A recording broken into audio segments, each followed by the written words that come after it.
Welcome to the stream, everybody. We're going to be going over the Godzilla 1954 Movie Graphic Plus Edition, and not just one figure. We're going to go through 4 of these guys. So what that means is we're going to see different kind of paint variances is what we focus on when we go through this. And then we'll do an articulation demo with one. We're going to compare it with the original release as well as the 70th anniversary release. And then at the very end of that, we will do size comparisons with any requests within the line. So here is the box. I'll get that closer for you guys right there. So it's the same style as the previous Movie Graphic Plus figures. If it hasn't told you anything just yet, you know, if the boxes are going to change, the answer is no. They're going to have one consistent theme. It's going to be this gold color. It may not look gold on screen, but it's supposed to be a gold coloration. On the back side of it, it has English and it has Japanese text on the back of it.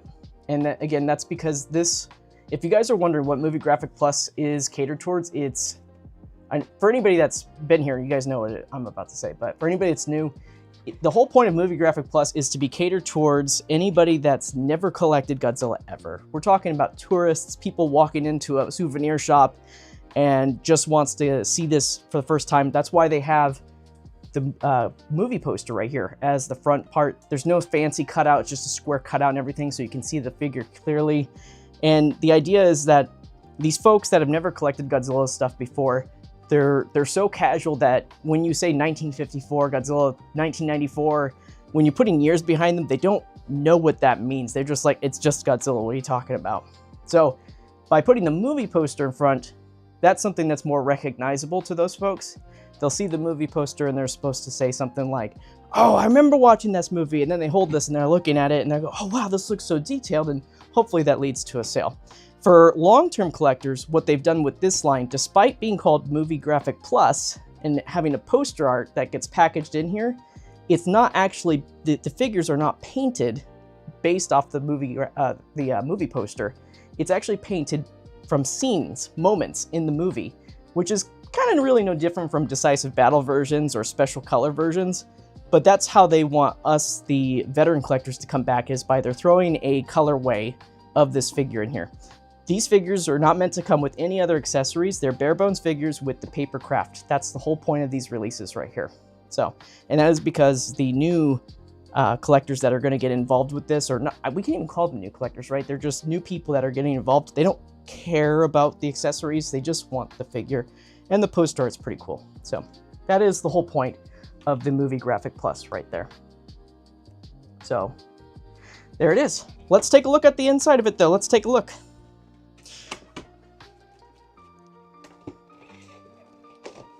So figures in the clamshell. There's that. We'll get that out in just a second. Inside the box, really quick note, there's no manual on paper, but the manual, which is just, it's just the poster art, the paper craft and how to fold it. It's the same as the 1989 and the 2016, so it's on the inner fold right there. In the package, you also get this right here. This is the paper craft punch-out paper. We will go over how to do that later in the stream. How to punch this out and different ways that you can do that, and different ways to display it as well. So stay tuned for at the end of that. I'm going to put this up here so I remember that for later. And let's take a look at the figure. The figure is in just a single clam box here.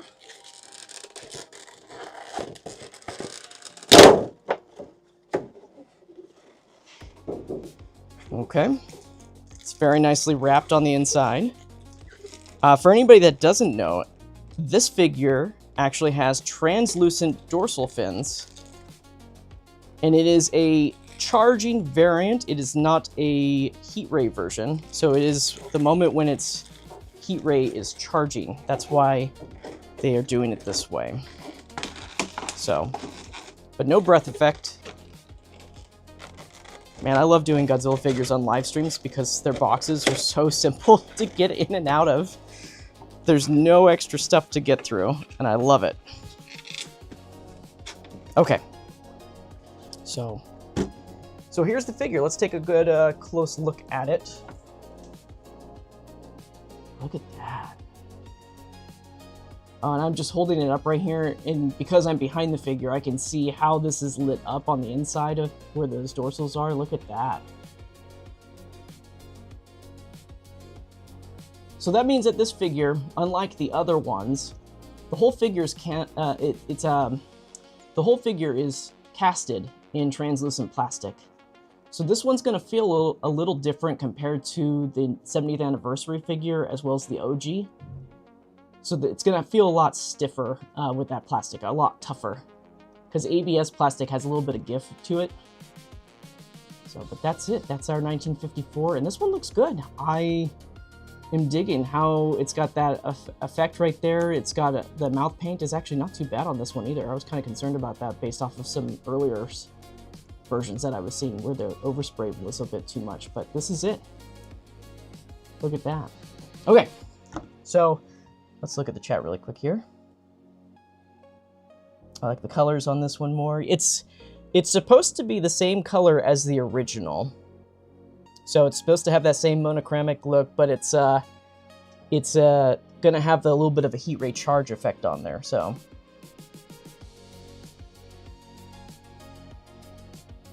Any mold degradation, Godzillasaurus is asking. I mean, I don't see any mold degradation on these things. Here's the thing. These figures, like, they're casted in, like, such good steel molds, and this figure has been used, how many times? 5 times now. It's been used 5 times because the originals had 3 versions of it.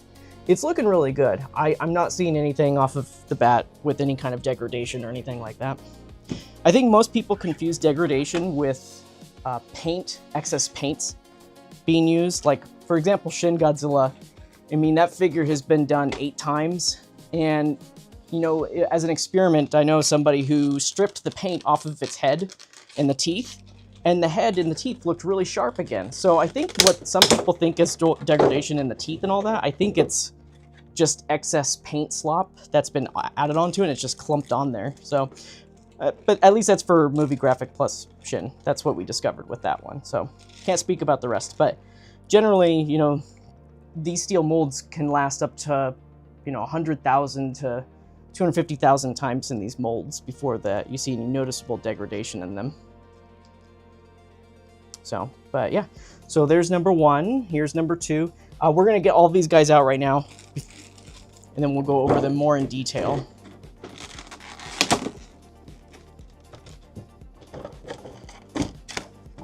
I'll try to get these guys out as quick as possible.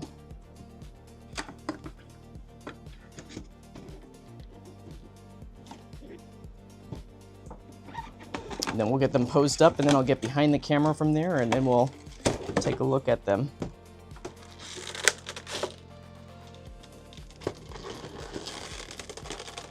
There we go. Clamshells are very, very secure.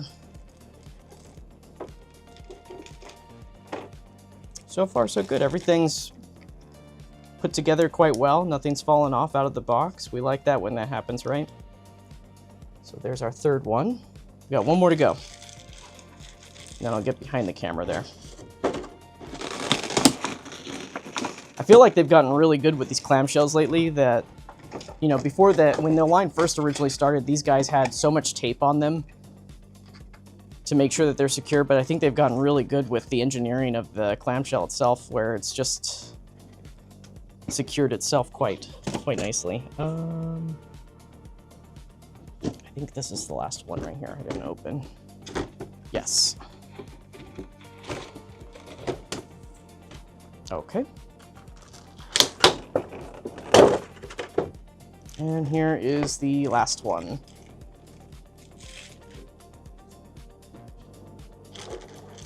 We'll take the graphic plus the paper graphic out later. For now, we're just gonna kind of focus on the figures.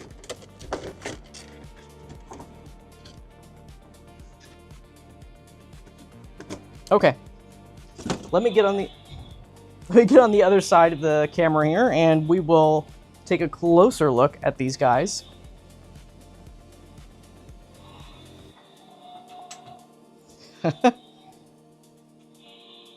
All right.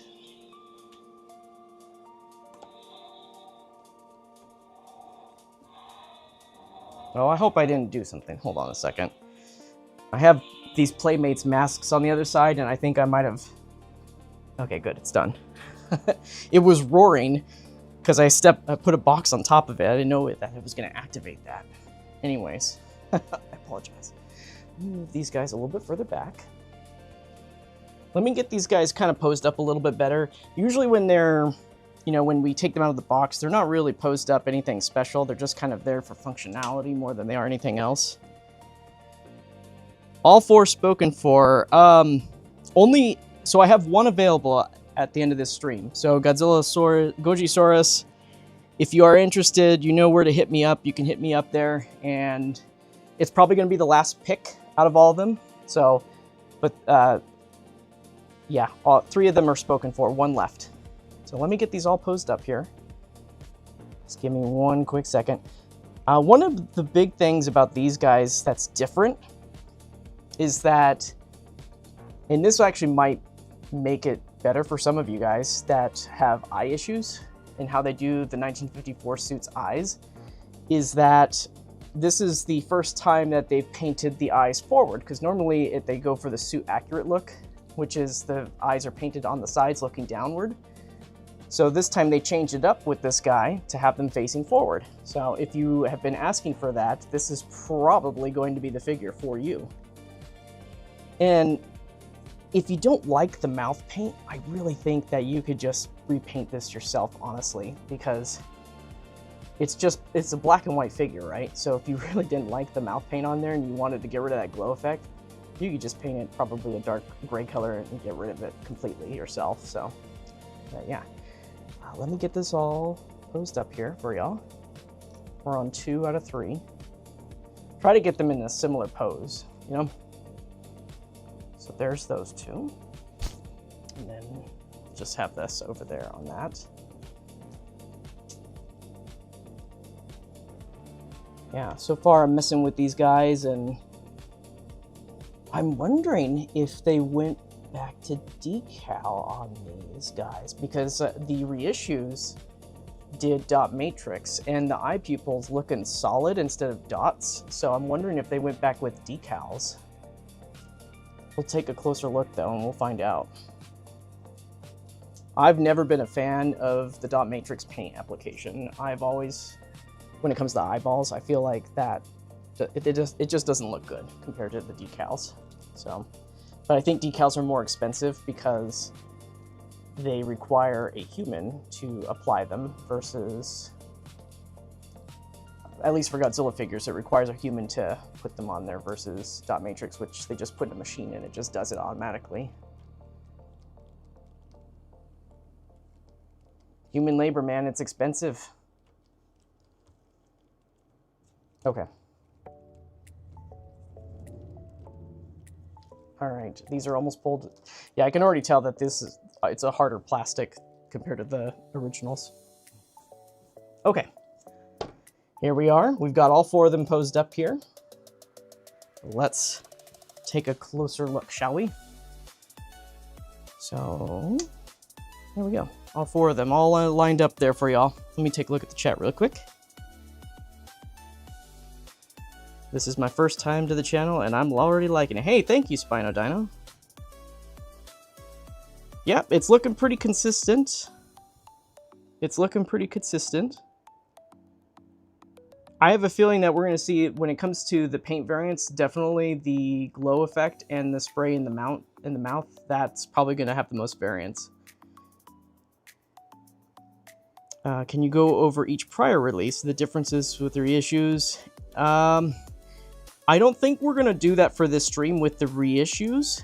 I will talk about them for a second, but I won't show them off because I have those reissues packed away. Well, the one that we'll be seeing for the original release, when we compare later, it's going to be the second reissue. But the first one and the first OG and then the first reissue, we're not going to be bringing those out, but I will talk about those too. Okay. All right, guys. Can you go over... This plastic is harder. Yeah. Okay. Sounds good. All right, let's take a look. Let's take a look at these guys, all right? Okay. We'll start from left and we'll go to the right. So here we are.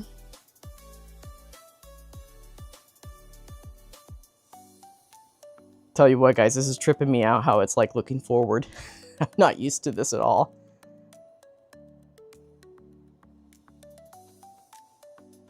There's some subtle dry brushing throughout, especially on the thighs and the middle of the chest and everything, so it's not all just one-to-one.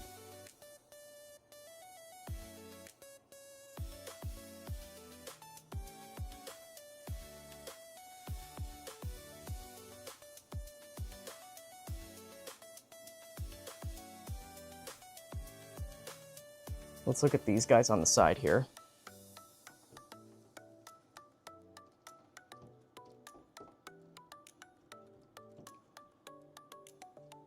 Not gonna see so much of the tail when I do it this way, but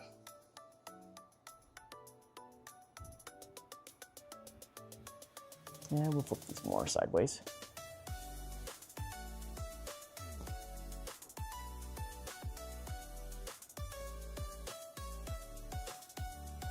There we go.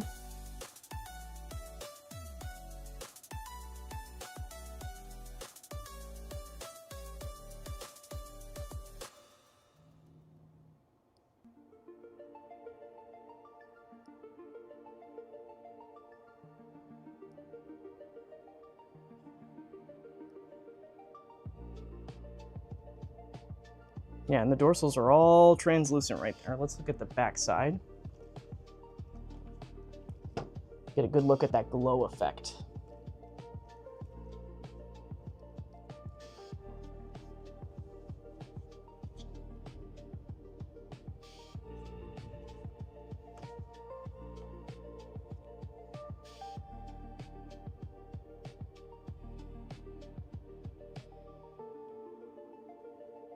I'm definitely seeing a difference on the spray, the overspray on the sides right there. Some of them have a little bit more of a clean spray. The other ones kind of overreach a little bit towards the torso. And it's supposed to be kind of like a monochromatic glow effect. So there's a little bit of a blue, gray, silver that's kind of going on right there.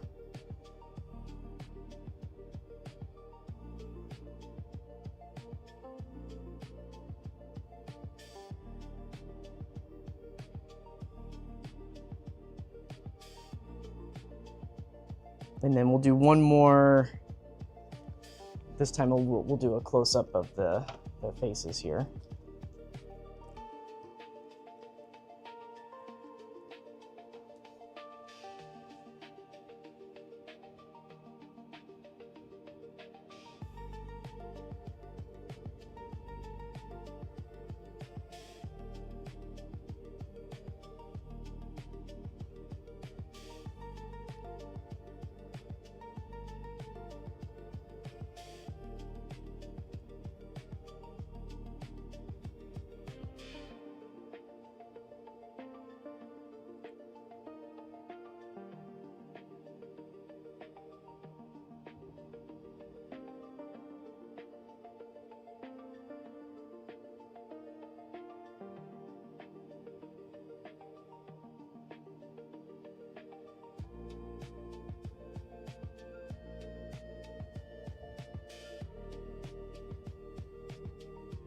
Yeah, they're looking good. All right, so with that being said, let's get these guys all out for you right here. Let me look at the, let's look at the chat really quick. Answer some questions here. Let's hear, the figure overall looks good. Might want to pick this up in the future. That's from Creature War Studios. LA Goji, I like the Godzilla 2014 more. Get him if you want. Let's hear. I must say, LA Goji says, I must say, the glow effect is done incredibly. Kaiju Me Addict, it says, yeah, I'm so hyped for this. The dorsals look perfect. Kojirosaurus asks if, is the tail segmentation, is the tail segment rotation, or sorry, I don't know why I'm having a hard time reading your comment here. Is it tail segment rotation, or is there overspray on some? You know, on the tail itself, there is no monochromatic spray, so they look fine on the tail. It's just on the dorsals on the backside. Not a fan of that overspray. Not sure if I'd want to at least pick last in that situation. You'd be surprised. You know, everybody has different tastes in what they like in these figures, so if you're interested in that last pick, you can look at it, and if you want it, you want it. If you don't, you don't. All right, Growly, welcome, Growly. Godzilla had a bit of toothpaste. Goofy Grandpa Gudge, yeah. Oh, the mouth has a glow effect. Yes, it's a glow effect.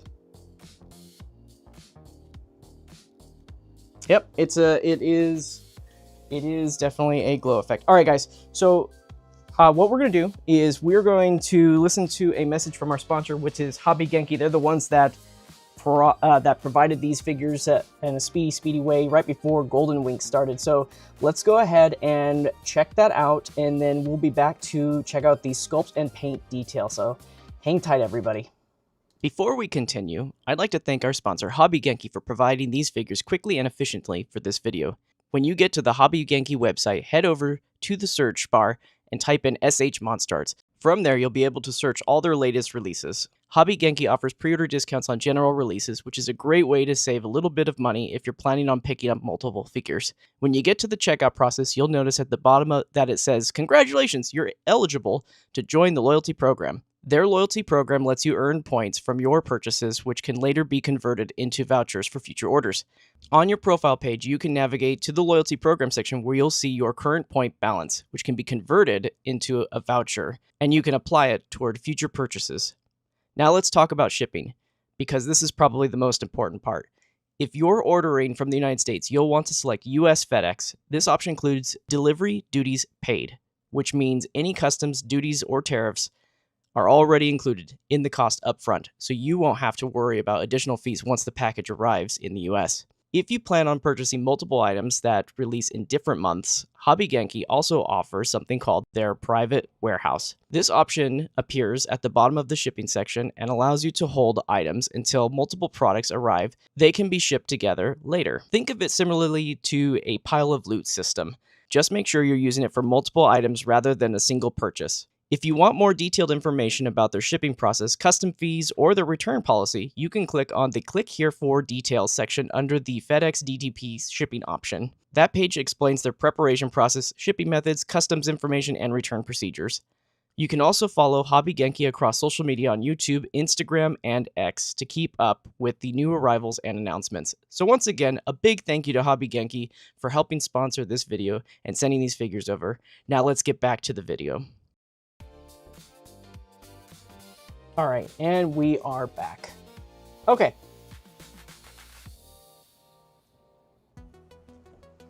All right, guys.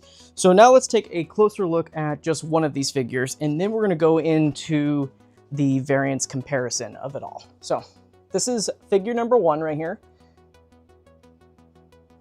And it's looking really solid, honestly. Look at that. Glow is... So it's painted to look like it's glowing, but it's also, so if we put this right here so you guys can see what it looks like without the lights going through it, that's what it looks like without the light piping. So it looks like that. Once when the lights go through it, it does have a little bit more of an illumination effect on there. And we'll go over translucency in just a bit too. The claws look like they're painted a little bit of white this time, whereas the original, they didn't have that with the original so much. The original were just black claws, so it's kind of nice to see that they've got a little bit of white on the claws this time around. That's nice. We've got a little bit of dry brushing effect going right here down the center, so it's giving it a little bit more flavor than the original did. Let's look at that spray on the back. So it's this metallic monochromatic look, which is kind of like a bluish silver gray throughout. It's very nice. It's very nicely applied. It does look like, at least on this one, there's a little bit of that overspray that kind of goes a little further down the side right there. That's a bit jarring. So this middle piece probably has a little bit too much going on it. Let's see if it's on the other side too. Definitely not as much on this side. So I would say that this figure definitely has a little bit of extra overspray on this side of the body right here. But if you looked at it, it's supposed to, yeah, it's got a nice fall off effect right there, just aside from that one. We'll see if the other ones have that too. The dorsal spot down the middle right there, it's painted down the middle, but when you shine a light through it, that black right there is very small and thin. Let's actually shine a light. I know we said we were going to do this translucency later, but let me turn off my lights up here in the front just so we can see what the translucent effect looks like. Let me just get these turned off right here. Okay. So when you take this right here and we shine it from behind, there's the translucency that you're seeing right there. This is a better example of it.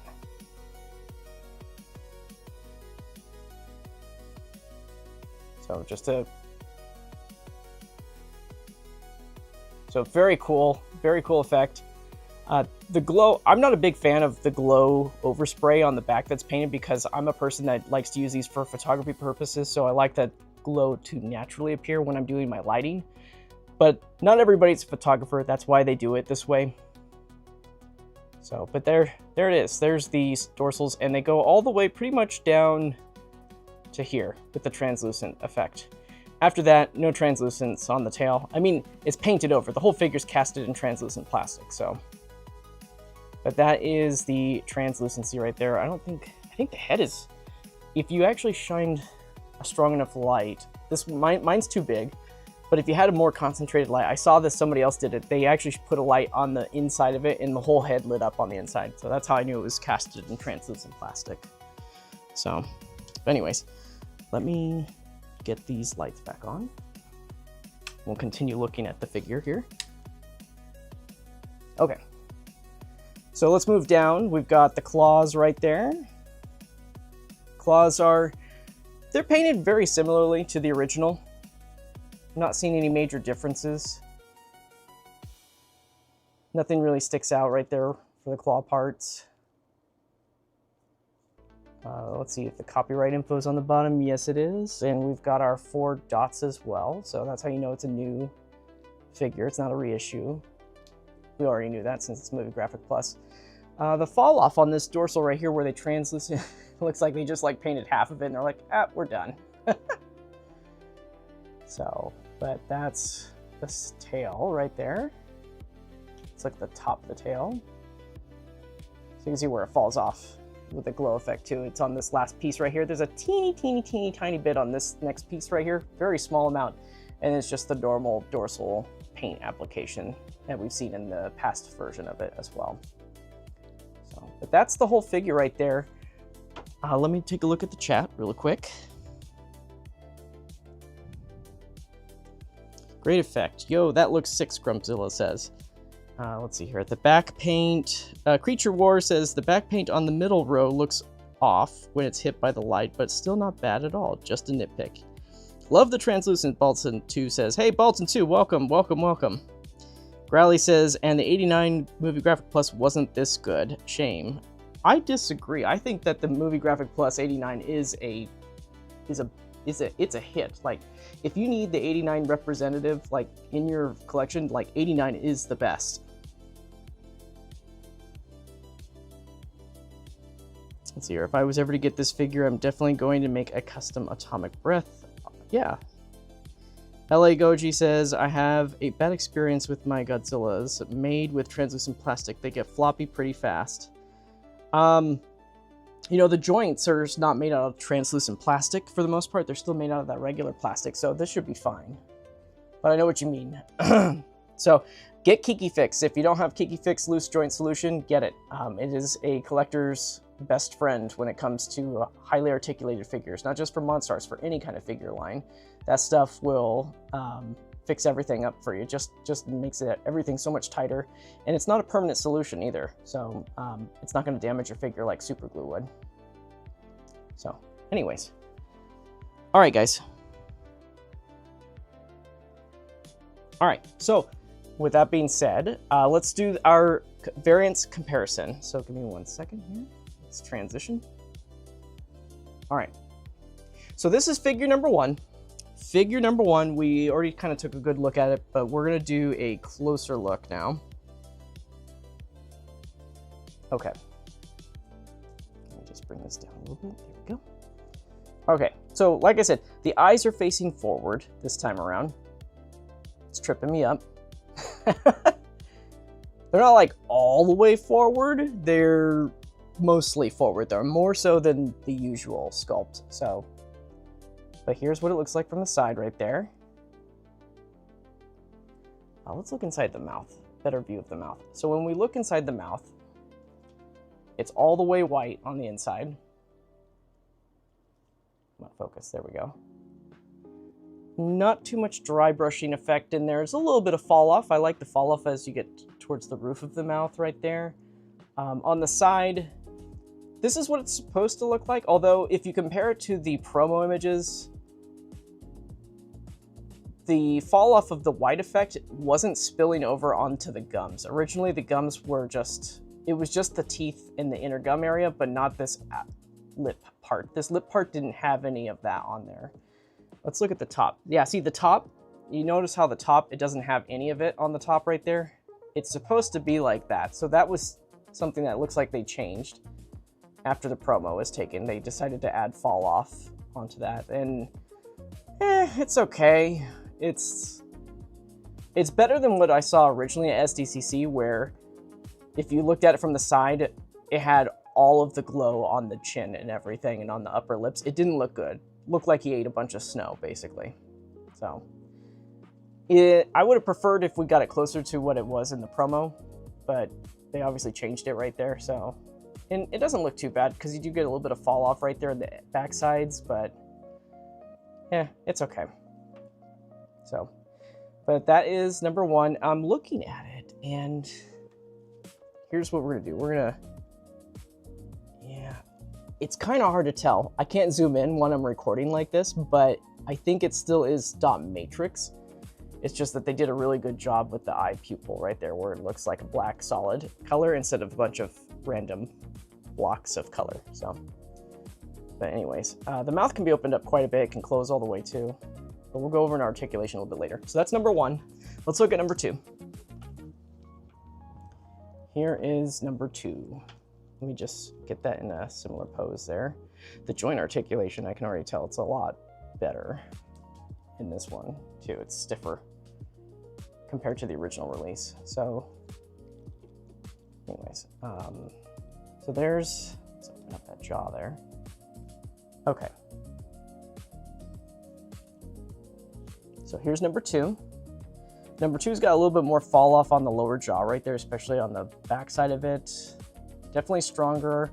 It's got that fall off on the back. It's not, it's just got more coverage, I guess. And I didn't notice this on the first one that well, but now that I'm looking at them side by side, it does look like there's a little bit of extra white paint dry brush effect on the brow.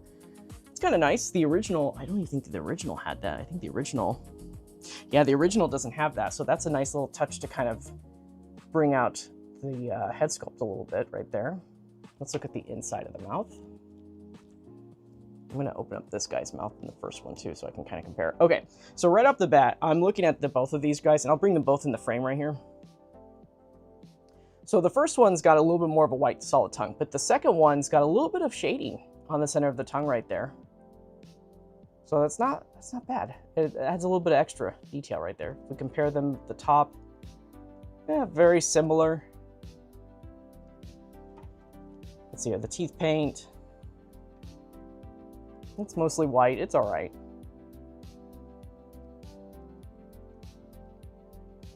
So there's that. The eyes, let's see here. Eyes look,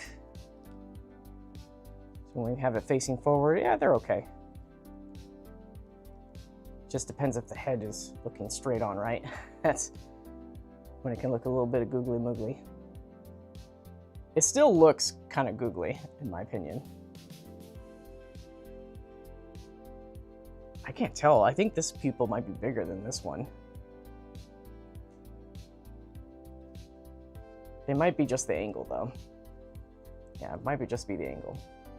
So that was number 2. Let's look at number 3 here. All right, number 3.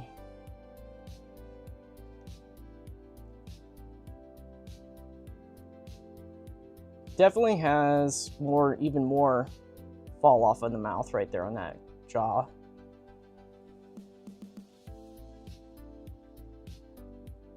It's got the paint on the upper brow. It's looking good from the sides. Let's open the mouth up a little bit more there. Mostly white, more fall off on this side than there is this side, it looks like. Let's look at the upper mouth right there. Yeah, upper mouth is about the same too.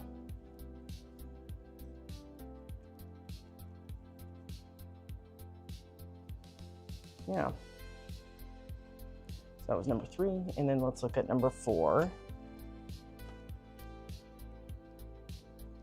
I'd say that the eye placement is fairly consistent between all 4 of these. I'm looking at all 4 of them and they're all looking about the same, so that's a good thing. Number 4 might have the best though. I think number 4's got the best.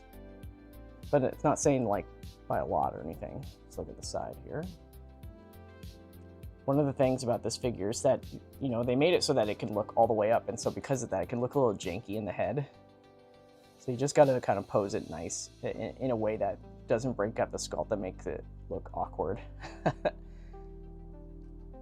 Because unlike the 89 figure and the 91 figure, the head and the neck are one piece, right? But on this one right here, the reason why it looks a little weird is because they've broken it up right here behind the head so that it can look straight up. You know, you see all that extra articulation you get right there, so that's why they do it that way. And yeah, it's okay. I would have preferred to similar to 89. Okay, so let's look at the inner mouth here. Let's open that maw up. Yeah, the fall off is, I think this has got the most white mouth out of all of them. Definitely. Yeah, it's got the most. Roof of the mouth, yeah, it's kind of similar. Not too different right there. Got a little bit of white dry brushing right here on the neck though. I'm looking at the other ones and I don't see that on the other ones, so that might be a mistake actually on this guy right here. Yeah, let's look at the sides again.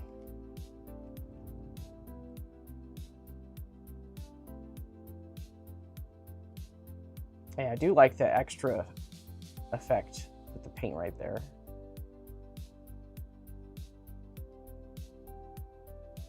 Yeah.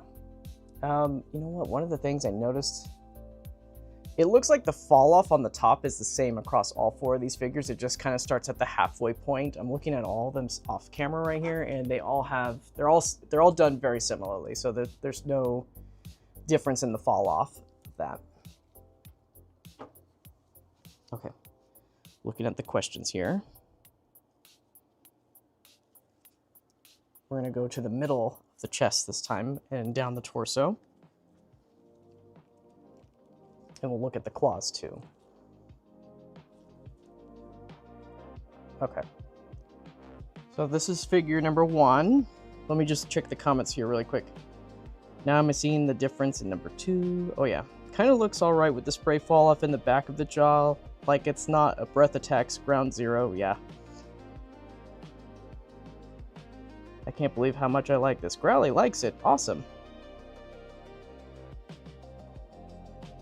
If I was keeping the others, I'd be way tempted to have an all black and white trio with Shin and Minus. Oh yeah. Yeah, that would be a really cool effect right there. Smash Blaster, how well do the spines shine under lighting? We just showed that off a moment ago, but we'll do it later. We'll do it again. Okay, so let's look at the center right here. So you've got a nice line. That's a nice faded little line right here in the middle. It kind of goes all the way down, actually. It's very subtle, though, as it gets to the middle of the chest towards the abdomen area. I do love that the claws are painted this time. So number 1's claws, nice, subtle white coloration just to give those nails to pop out right there. This figure doesn't come with the alternate hands that the 70th anniversary version comes with. It's just these hands that it's packaged with. And let's look at the dorsals here. The dorsals. So this is number 1. We already took a kind of a look at this already. No fall off in the middle right there, right? And the dorsal paint looks great. I think if you're going to see any variance on the dorsals, it's just going to be subtle, minor differences. One of the things I did note, though, is that there is a bit of paint fall off on figure number 1's center. So this part right here is a little bit more. Yeah. We'll see if the rest are like that, but since it's not on the other side, I'm hoping that that's not going to be an issue across everyone. So that's number 1. Let's look at number 2. All right, so number two's white line is definitely more subtle compared to number 1. It's very faded on the top. It's actually, if anything, it's more consistent all the way down this time around. Because number 1's was a little bit brighter. It was still subtle, but it's a little bit brighter. And then let's look at, you know what, this one does have a little bit of that line right there under the neck, so maybe that wasn't a mistake on number 4 after all. Claw paint is looking good. It's very nicely done. There's actual fading that's happening right here, so it's just not slathered on. The fading looks really nice. And as far as coverage details, it looks good, especially compared to number 1. Let's look at the side. The fall off on number 2 is a lot cleaner. It's a lot cleaner. It comes off a little bit more towards the center right there, just a little bit, just an ever so slight amount, right? But the center of it looks great. And we do have the fall off here on this side too. So that's 2 for 2 with the fall off in the middle.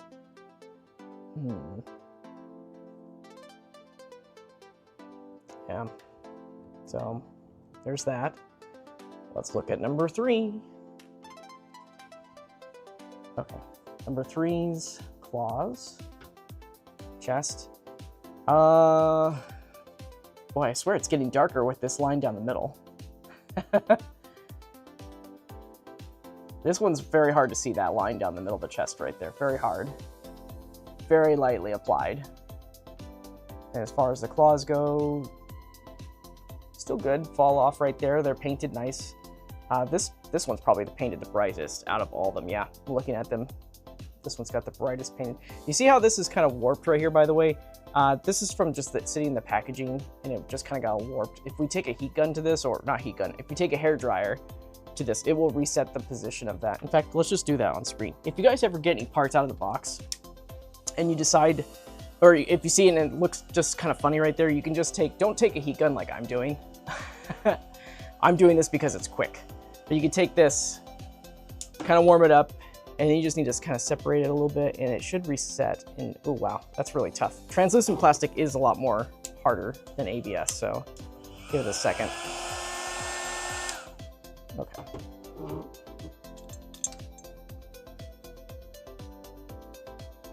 Here we go. Oh, you know what? That might be... One second, guys. Let me take a look at this really quick, closer. Oh, interesting. Okay. There we go. Separated it a little bit. Part of the finger is actually molded right here in the center right there, so it's not going to separate more than that, but I did separate the claws a little bit right there, so they are a little bit more separated now by warming it up. But translucent plastic takes a lot longer to heat up. So anyways, back to the fall off. This looks great. Great transition of the fall off of the glow effect down the middle. So far, I'm liking 3s. So far, let's see the backside. That's looking good right there. And there it is. So number 3, best one that we've got so far with the fall off. The fall off doesn't go into the side right there. It's like a very teeny bit right there, but for the most part, this is the most balanced one right here, number 3. Yeah, definitely. So not a strong white line down the middle, but definitely the most balanced when it comes to the fall off effect on the back side of it. So there's that. Let's look at number 4. Okay, number 4's. Okay, so I'm gonna give 4 the best nail paint. It definitely sticks out the most out of all of them. The white line is there, I can see it. It's kind of similar to number 2. So number 1 had the brightest white line effect right there. Let's look at the back side. Fall off is looking good on this side right here. It's looking good. The dorsal paint looks great too.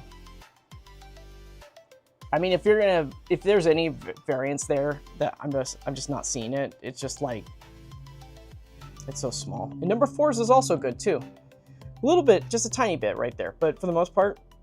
So 1 and 2 had a lot of silver that went off to the side on their sides right here, but 3 and 4, they're a little bit better. They're a lot better actually. So there's that. Okay, let's look at, we're gonna go a little bit further down. We're gonna look at the feet, lower abdomen and feet.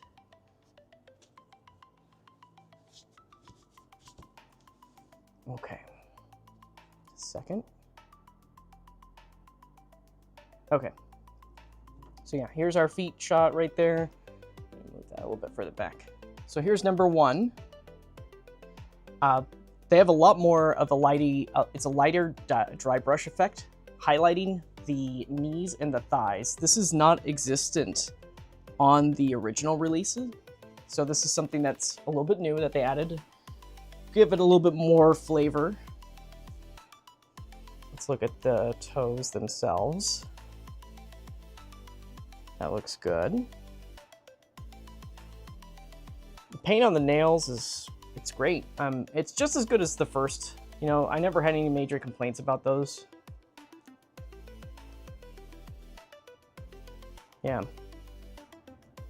They're very well blended. They've got the whites on them. They look good. It's not bad. So that was number 1.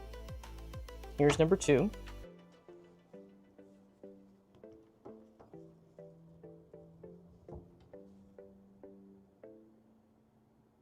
Same thing. You know, maybe a little bit less of the highlighting compared to number 1 on this side.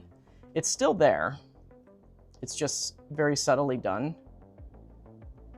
So not as strong as number 1's on this leg right here, but it's just as good. It's just as good as this on this side right there. And the claws, they look good on the feet right there too.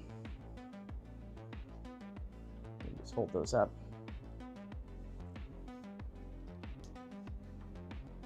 There we go. Very nicely blended. Maybe a little bit darker on number 2's feet. Yeah, they might be a little bit darker.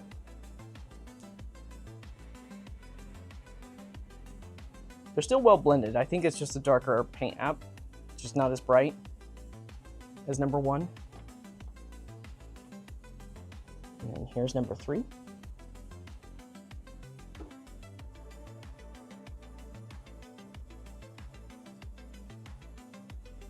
Three looks just as good as number 1. It's got some really great highlighting on the sides right here, especially on this side too. It's also just as good. Rotate that a little bit.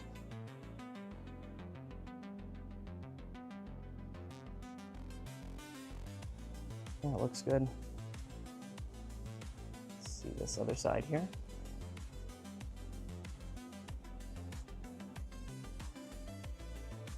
And as far as the paint on the claws go, just as bright as number 1. Very well done.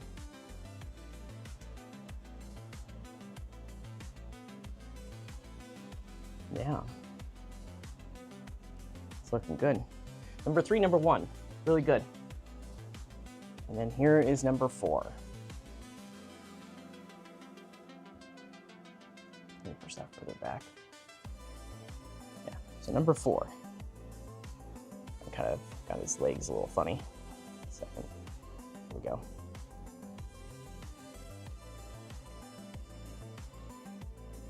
Okay. And then number 4's, I don't know what am I doing wrong here? Oh, okay, that's why. I had that up kind of weird on the socket. Okay. Now there's number 4's. Number 4's. Number 4 has the strongest highlighting out of all of them on the legs. So even more than number 1. The highlighting is very well done on both sides. They're both consistent too with each other. Very bright on both sides. Let's look at the side of it.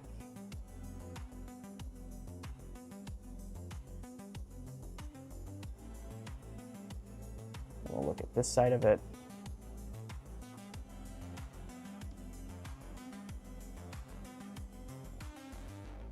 I even like the paint on the toes too. They're just as bright as the other one, number 1 and 3. Just switch hands.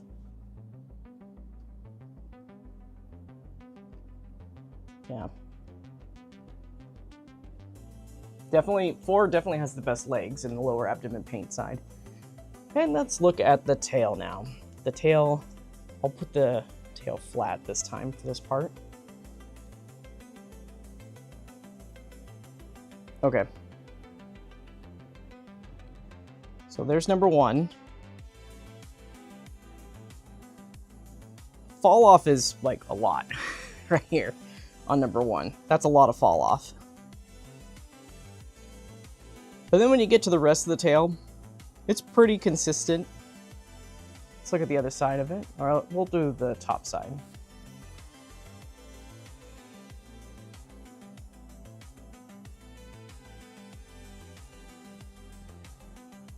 And then we'll look at the other side. Other side is nice though. So definitely there was some overspray on that one piece. But then the rest of it, it's looking pretty fabulous. Let me push this a little bit further back. So that was number 1. Here is number 2. Let me get this.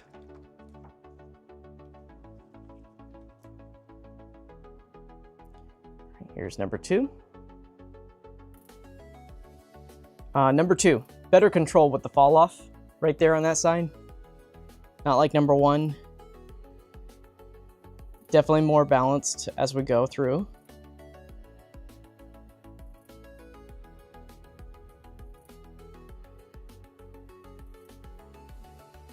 Look down the center. The tail on this figure is so fluid too. I can't wait to get to the articulation part. Okay, so let's look at the back side. Going down.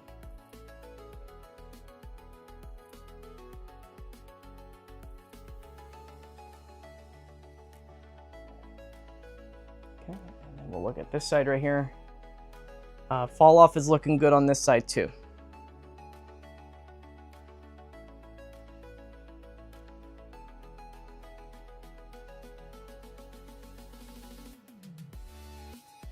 Very nice. Number 2, definitely a better tail. Definitely better. Let's look at number 3.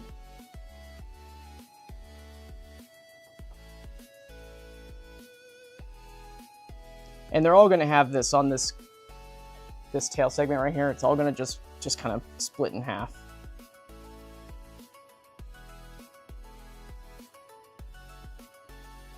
All right, and let's take a closer look.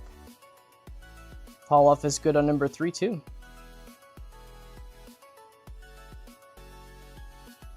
I think I actually like the center paint on number 3's better than 1 and 2 as well. Let's look at the center of it, top side down.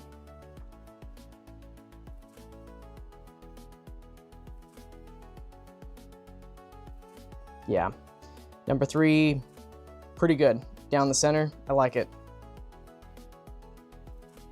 And then fall off on number 3's other side also looks good too.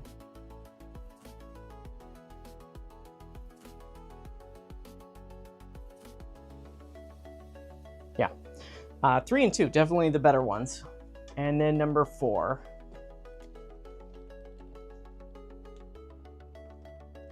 Okay, and then zoom out.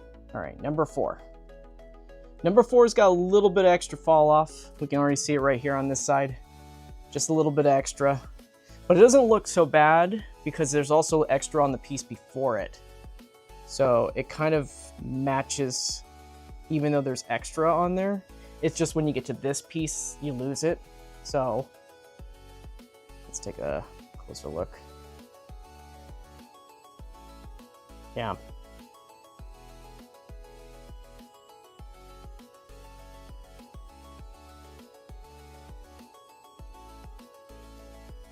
Couple parts like right here, it's not as much coverage in that spot right there. Let's take a look down the center, see why it's doing it that way. So here's the front.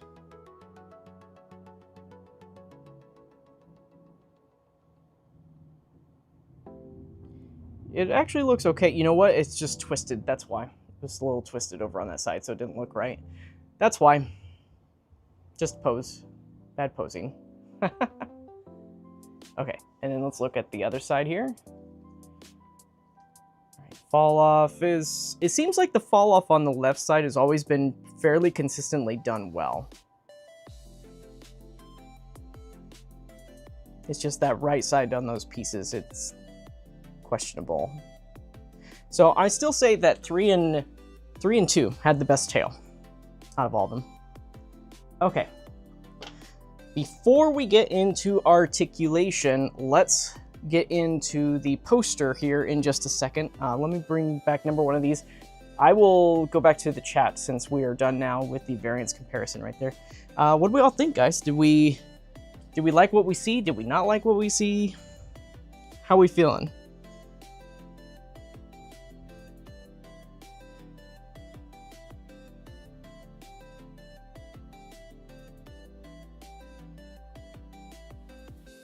Yeah, if you guys are seeing an ad, it's because you don't have YouTube Premium.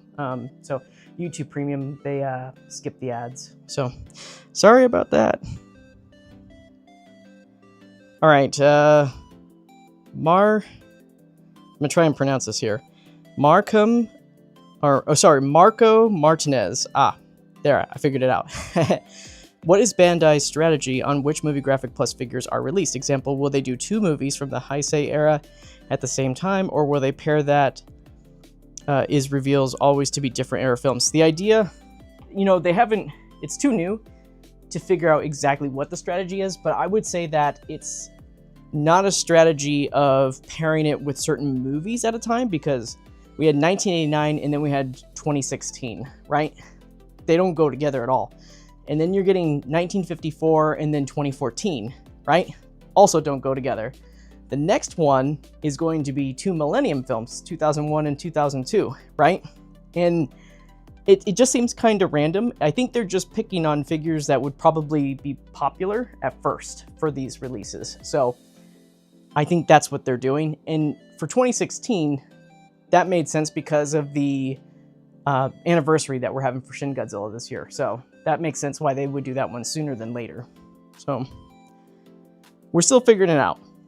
Doesn't seem to be anything specific when it comes to identifying a pattern. It just seems to be with ones that would probably sell quite well. But they're going to get it to all the eventual Godzillas, actually, so. Let's see here. Gojirasaurus says, the celluloid bluish hue sells it as popping off the screen for me. These are the kind of monster arts that should be stocked for sale at theaters, like Alamo 2. I mean, yeah, I wouldn't doubt that these would be probably in stock in Japan theaters. In the US, it's being handled differently. In the United States, so if you guys remember my explanation about Movie Graphic Plus at the very beginning of the stream, it's catered toward tourists and souvenirs and stuff like that. That's in Japan. Here in the United States, these are just kind of brought over and they're just sold as general Godzilla merch, right? So is it catered towards the new people here in the US?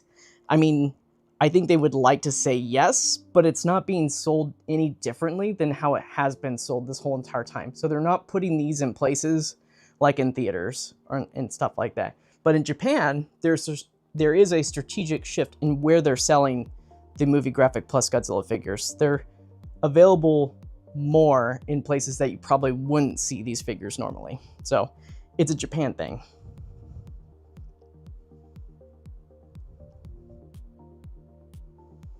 Is that the Rob himself? I don't know. Is Rob? So no, Rob is not here. It's a Robo Lizard. Robo Lizard's here. Alamo. Does Michael remember the Alamo? I remember the Alamo. Alamo ice cream. Yeah. Now I want some ice cream. Okay.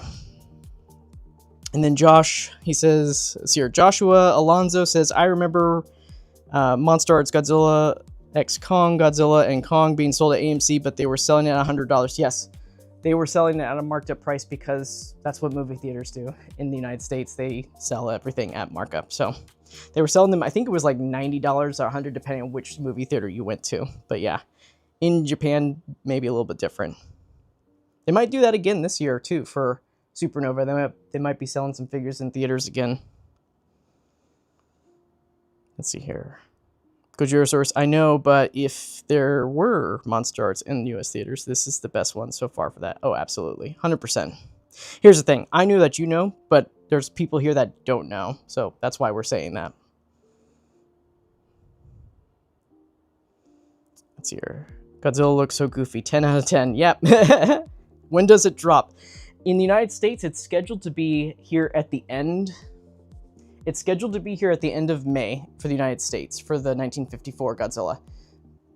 But it might come a little bit sooner because it was released mid-May or mid-March. Or sorry, mid-April. It was released mid-April. So it might be here a little bit sooner in the United States. It might be here within 2 weeks. But we'll see how that goes. Just stay tuned. If you follow my social media, I always announce when they start shipping from Bandai's warehouse. So just pay attention to those social media.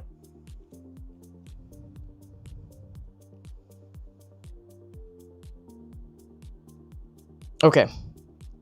And the MSRP for this, guys, is I believe it's $110 for this one.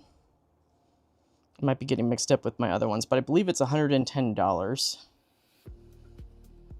Let me just double check. Thing is I imported it from Japan, so I didn't pay the US MSRP for it. So let's see. Oh, mobile internet sucks. I gotta figure out what's going on with that. Anyways, okay.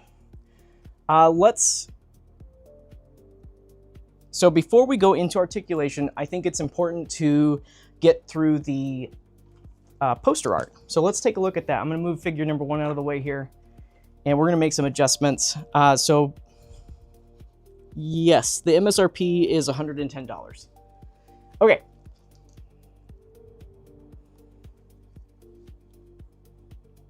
Okay, so here is the poster art it comes with in the bag. Very nice and secure. It's double-sided just like the other one. So you have on the front side, you have the movie poster, and on the back side, you have S.H.MonsterArts logo, and then it also is a screen. It's actually a screen grab or poster moment or something like that from the movie itself. But what we're gonna do is we're gonna go over how to properly punch these guys out, or not properly, but just the best method to do it. So you're gonna take it out of the plastic here. Let me, I'm gonna have to stand up over the camera while I do this, so. Okay, so we're gonna take this out. So there's a method that I've discovered in getting these to properly remove. So here's the back side. Here is the front side. It may look dirty. It's not dirty. It's actually, you know, printed that way. So it seems like they're changing the texture effect on these every time they print them out. I don't know if you guys can see them that well, though, on camera, because it's got a reflection on there, but yeah. Anyways, let's go over how to punch these guys out in the most optimal way possible when you guys get these. So I'm going to bring the camera up while I do this, and I'm going to have this on the table.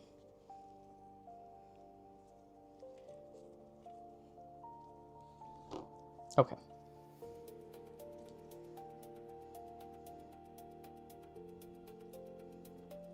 One second, I gotta lock the camera here.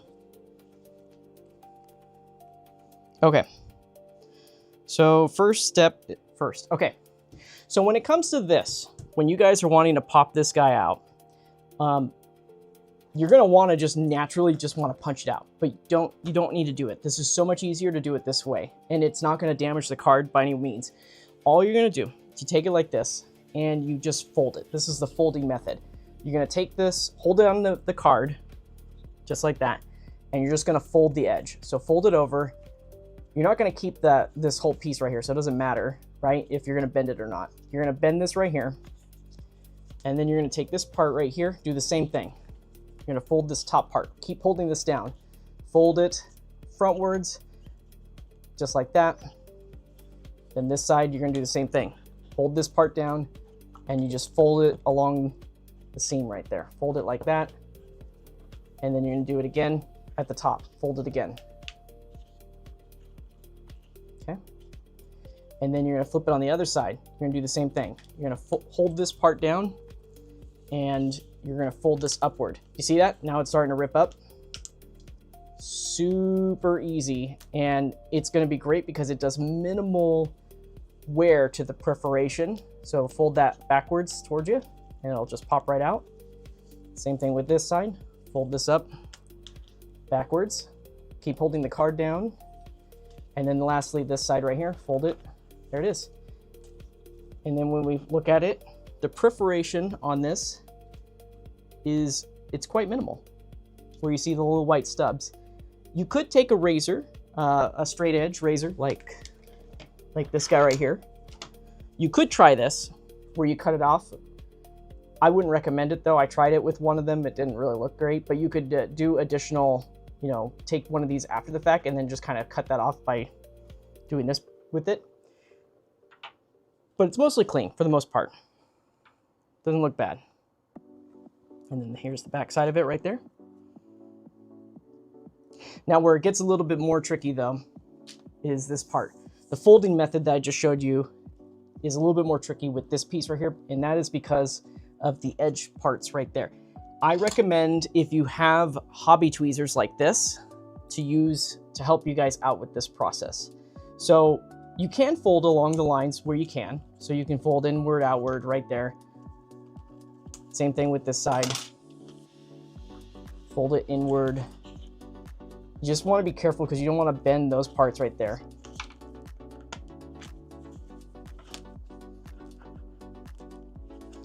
And I would just say that would be good enough. And then from there, you're going to use your hobby tweezers right there. And the part that you're going to push on now, it's very important. When you do this part, you support it right here. Use your finger to support the back of it as you're doing this part. Just don't stab yourself when you do it. And you just kind of push this in. And just very lightly do it. And if you need to, you can kind of fold a little bit, just back and forth. Just make sure that when you do this, that you always support it, the back side and the front side. And you can go back and forth, and that'll make it loose. Again, you may need to punch that out just a little bit right there. This top part, a little bit easier. You can go back and forth on that right there. Just make sure you support it, whichever way you decide to go. Again, it's a little bit more tricky with this one. And then again, support it from the back side of it with your thumb or your finger. If you got these hobby tweezers, this is to make your life so much easier to push this part out. Just want to be very careful with it, not tear. This is the most nerve-wracking part about this. And then again, hold it right here on the side and just kind of rotate it back and forth. Just ever so gently, it'll tear naturally. There it goes, just like that. Very clean. And then you're gonna do this back and forth. And you get down here. Same thing, put your finger behind that. Use your hobby tweezer to pop this part out. There it is. And you rotate this back and forth. And you get the top of it right there. Back, forth, back, forth, back.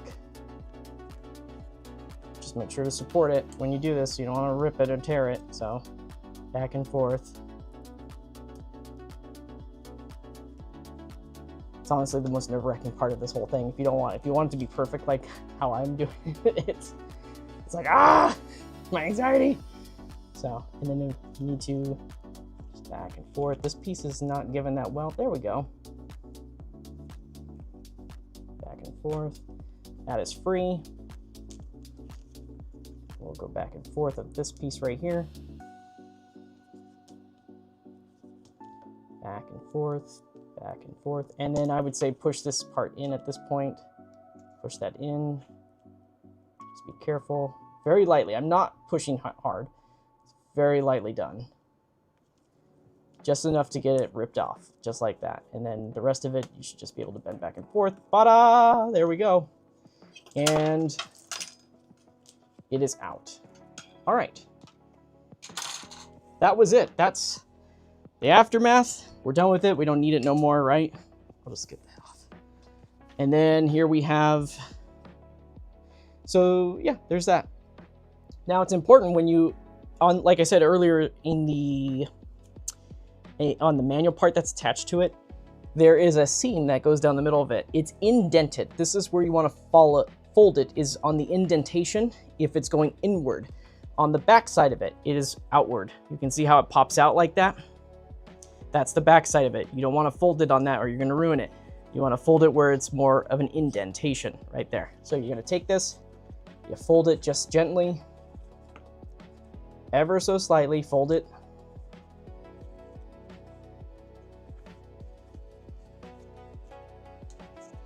Okay, and then we're going to take the card. When you put the card in to the slot, you put it on both of these sides right here. Kind of do it kind of like that right there in the middle. And you can bend this forward and down, bend it forward and down. And then you want to get it so that it hooks over on top of these parts right here. That's it.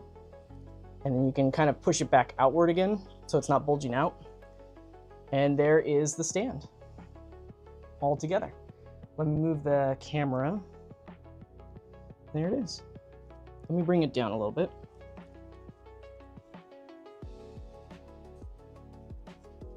So yeah, there it is, guys. That's how you do the Movie Graphic Plus effect right there. And it's reversible. So say you don't want the movie poster part, say you're getting bored of that display and you want to change it up, you can just take it out, flip it around, and from there, like I said, you got to push this, bend it downward, and hook it. And there you go. Fold it backward in. So now you have a MonsterArts display of it. Yay! So for display purposes, we'll put it back on the poster though. So you can choose whichever you want. Now, if you are looking for a bit of a more dynamic setup, I have been using clear acrylic signs that you can purchase off of Amazon. So this is what it looks like normally, right? I'm going to show you guys what I did with mine. And it is a clear acrylic sign that you can get. You can buy a multi-pack of these if you're anticipating buying lots of Movie Graphic Plus, and do a custom cutout, or you can punch it out like I showed you with the folding method, and you can put it in this nice acrylic sign right here. So I think this looks a lot more premium. It also protects your display, and what's best about this is that you can flip it around without having to disassemble anything. So you just flip it and that's its display. So you can go back and forth very easily. It doesn't take up, it actually takes up less space in my opinion too, because this one, actually this one doesn't take up that much space either. Just depends on how you pose it. But I just think that this gives it more of a premium feel. It's also behind what looks like a glass case, even though it's not a glass case. And you can get ones that are clear all the way through. Mine is black. Mine's black all the way at the bottom of the base. I thought that looked nicer. So, but you can get it so that's clear on the bottom as well.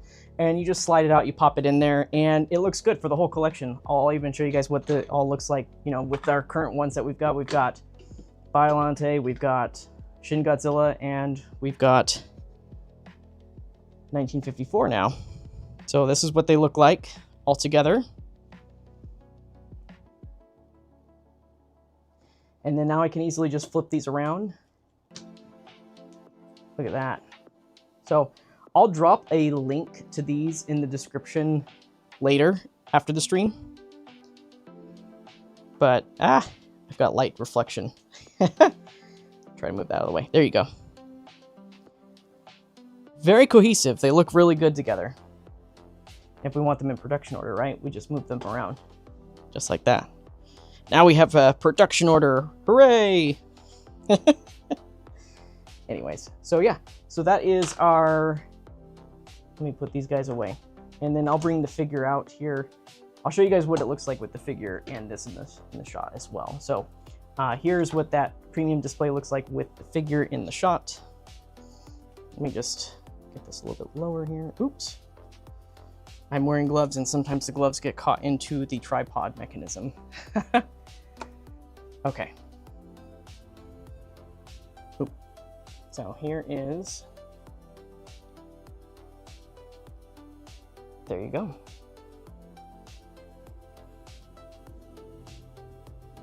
There it is. So this is with the premium display. It's a lot bigger than the figure itself. Then here's what it looks like flipped around.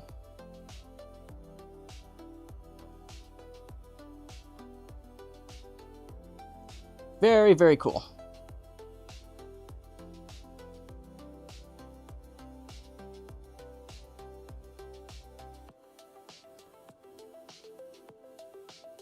All right. And then, yeah, so let me bring back the original poster here, since not everybody's going to have this premium display. Here's what it looks like with the figure.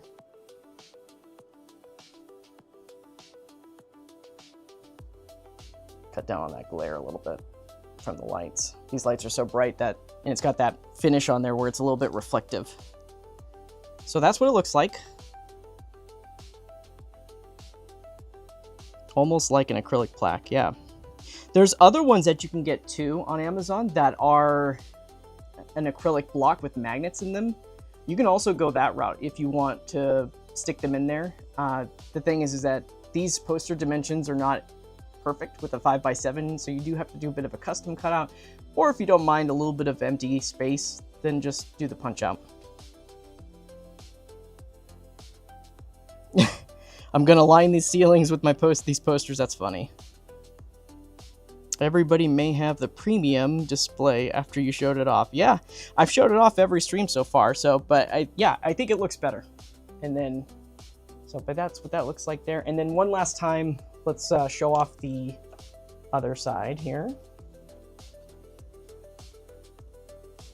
Again, you know, like I feel like people that maybe just don't care about accessories, I think that they find this kind of stuff neat. They don't care about the perfection of the preparation and all that stuff. They get this and they're just like, oh, this is so cool, you know?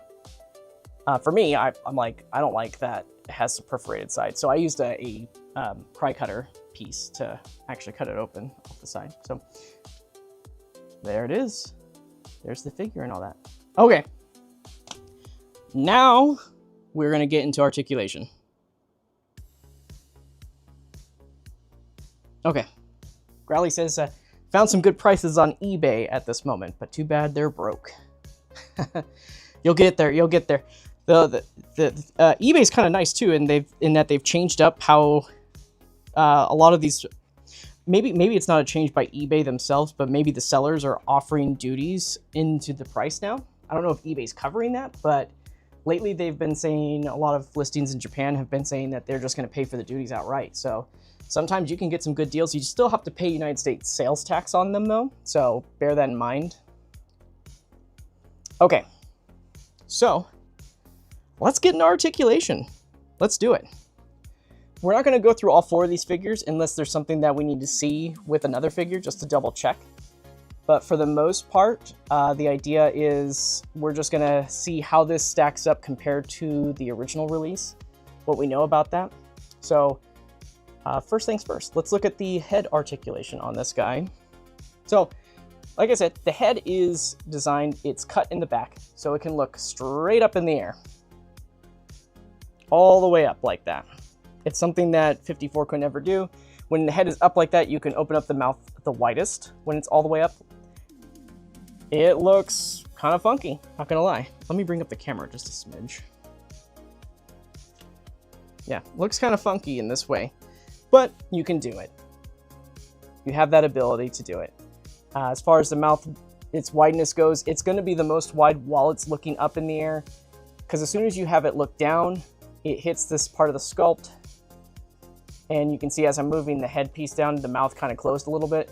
It's not going to open much further unless you got the head looking up. You have the head look up. You can adjust it, by the way. So you can have the head looking down, and you can move the head upward, and you can still have it open up very, very wide. But the question is do you want it to open that wide? Maybe not. It looks kind of funny that way. So, but that's what I was trying to demonstrate. The head itself has this much give between the neck piece right there. So it's very movable. You can twist it all the way around. Look at that. All the way around right there. Just like The Exorcist, right? As far as tilting goes, let me just close the mouth here. So as far as the tilting goes, you can, look at that.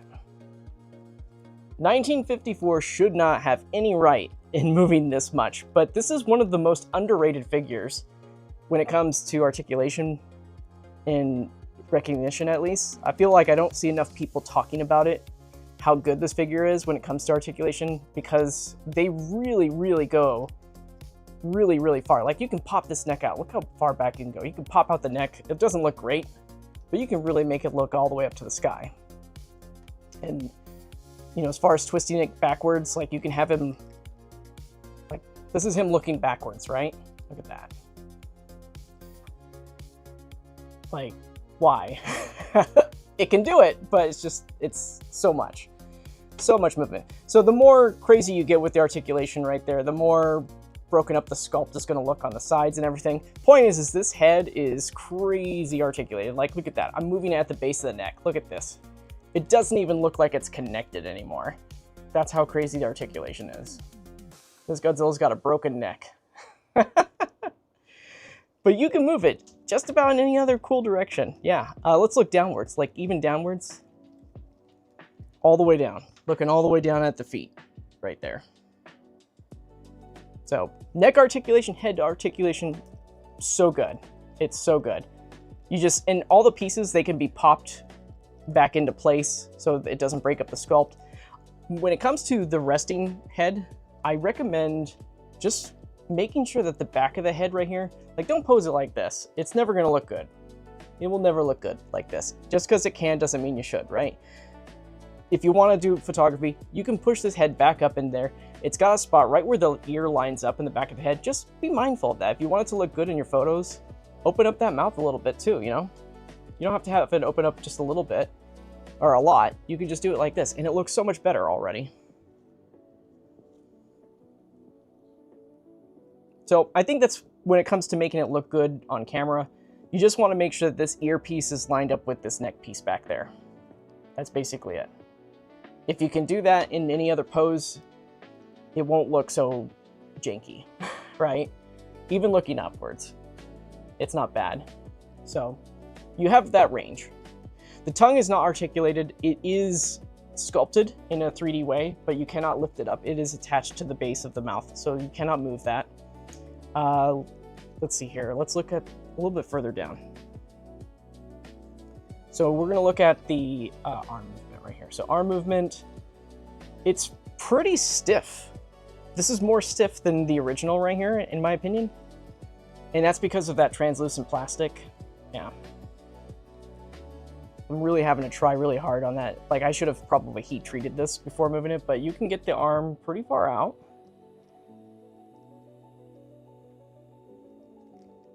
You can make him do a nice elbow bend right there. The wrist movement is fairly stiff.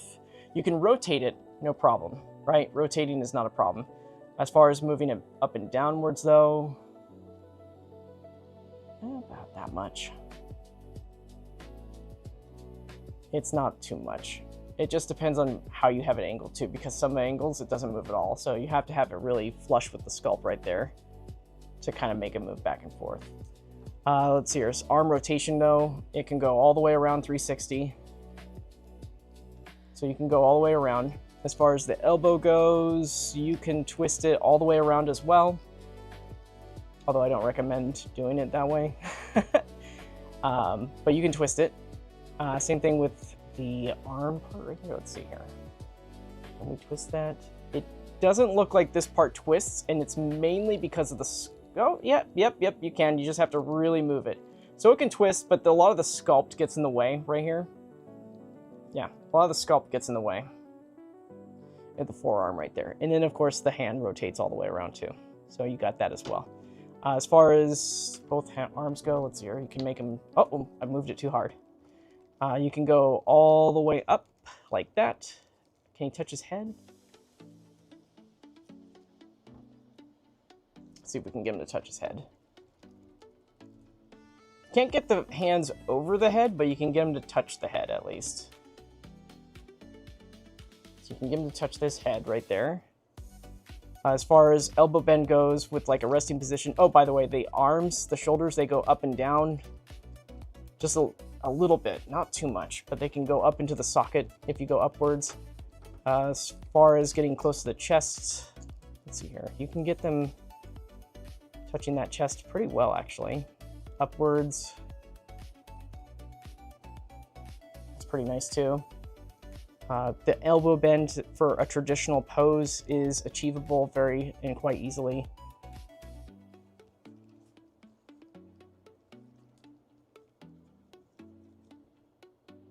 Not bad. Okay, let's look at torso articulation. As far as torso goes, there is a little bit of this neck piece right here, and then just two pieces. You've got this upper torso, and then you have this midsection right there as well. So let's move this down as far as we can go. I'm going to lift up the arms just a smidge, though, just to do this process. So this is figure number 1. Remember, we're going to have a little bit of overspray on that side right there. So that's as far downward it can go. So as far as it can go, bending over about that much. About that much right there. You're going to get the gap naturally because of that. If you move the legs with it, it can bend down even further, but this is just upper torso only. As far as twisting goes, twisting is looking a bit limited, and it's because of the sculpt right there. Right here between these pieces, you can't really twist this top part because this top part is getting in the way with the dorsals and everything right there. So as far as the top torso, like that's it, guys. It's not much of a twist. When you do most of the twisting, it's probably going to come from the bottom part of the abdomen right here at the bottom versus the top part right there. So let's see how much we can twist that on that side. Let me see. So yeah, you can get that much of a twist. It's still kind of limited in that range. Not that much though. But just enough where you can get him to twist his body ever so slightly, and you can have him kind of looking down. You know? It's not too much. It really is because of that sculpting up there that gets in the way. And then underneath the arms right here, there's some of the sculpt that kind of goes up and it touches this part right here. So you really can't twist much further than that, because then this piece right here, it collides with this part of the bottom of the sculpt right there at the bottom. So that's as far as your twisting motion goes.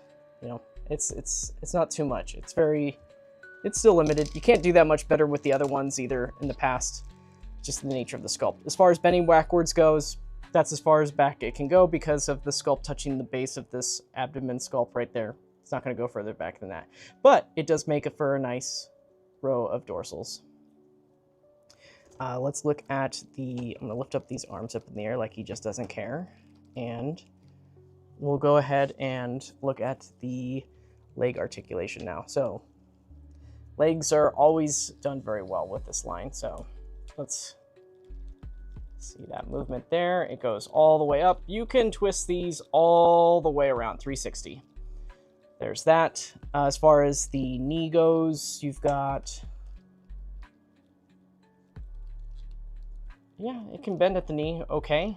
A little bit of the sculpt gets in the way right here. It touches this top part of the thigh. So it's only going to go as far as that, and then it'll stop. It's twisting. Let's look at the front. Twisting it, very minimal. Most of it's going to come from the hip going in and outward. There's no inner sheath right here, like in more of our modern figures. So it doesn't hide that, but it does go deep enough into the sculpt where you're not going to see inside the sculpt when you're rotating it back and forth. So If you have a gap, you can just push this back up into it right there, or you can drop it down a little bit more to get a little bit more range. As far as the feet go 360. And as far as the ankle movement goes, let me just bend that foot down. As far as the ankle movement goes, let's see here. So you got a little bit of give moving forward and backwards, upwards and down. Yeah, so it's got that clearance to do that. It's a floating piece right here below the ankle, so it does move around. When it comes to ankle tilt, you got some ankle tilt right there.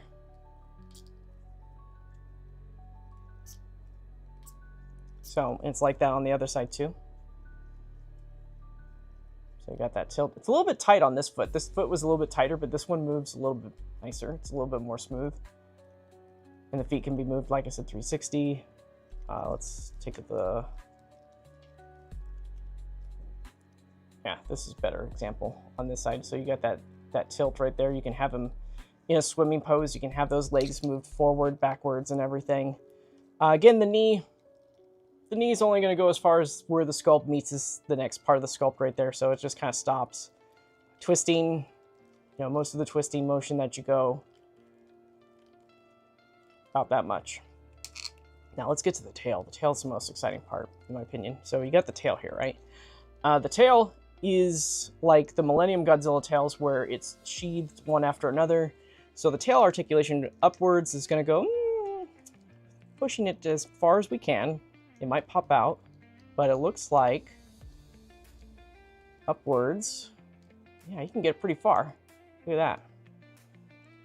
So you can get that far upwards. Probably even push it a little bit more, honestly. Get this part down. It's going to pop out eventually, though. Yeah, look at that. Oh, yep. Look at that. Oh, nope, too far. Too far. Okay, let's try again. It looks like that's as far as we can get it to go. So it's not like a Godzilla 2000's tail, where you're going to get some crazy bend, right? But you do get a good amount of bend, way more than a Heisei Godzilla would ever do, right? As far as the curvature and everything, because it is sheathed, you can get just about any kind of cool direction.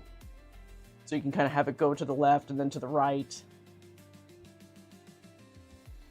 As far as that S tail that goes, if you want to do a nice S tail, it can do that very easily as well.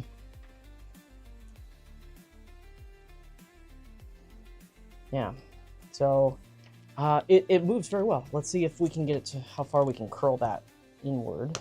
Oh, doesn't look like we can go past a certain point.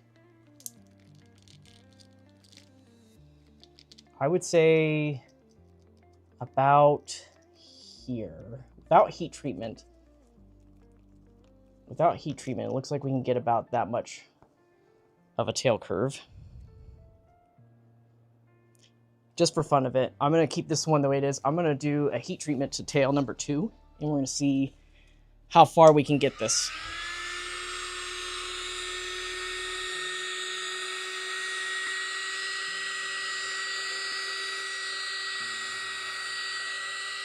Okay, let's see how far we can get this to go. That's the thing, when you heat treat these figures, it unlocks way more articulation potential. And I will show you guys exactly what I'm talking about. If you want the most, heat treat them. That's all I can say.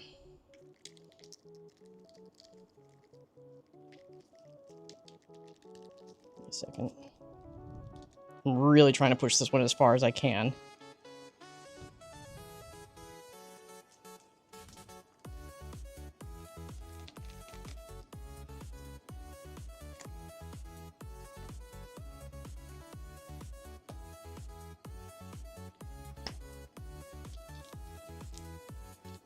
Okay. I had it, and then I popped off the tail, and then it wasn't popping back on. But this is going to be crazy. Compared to the one that isn't heat treated. So here's the one that's been heat treated. Let me just pop this out so I can see what I'm doing. There we go. So the one on the left, not heat treated. The one on the right, heat treated. Way more movement right there. Put it on the front.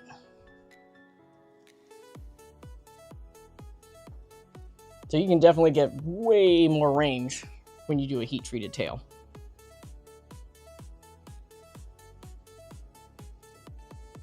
Way more. So definitely unlock those joints right there, especially with these kind of tails. They can do that.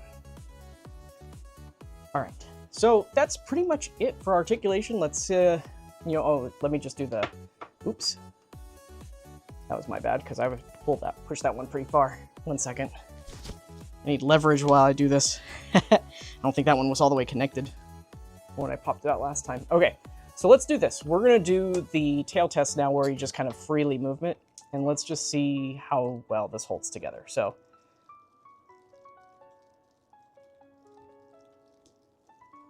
that snapped in properly, it's fine. Look at that though. Very smooth.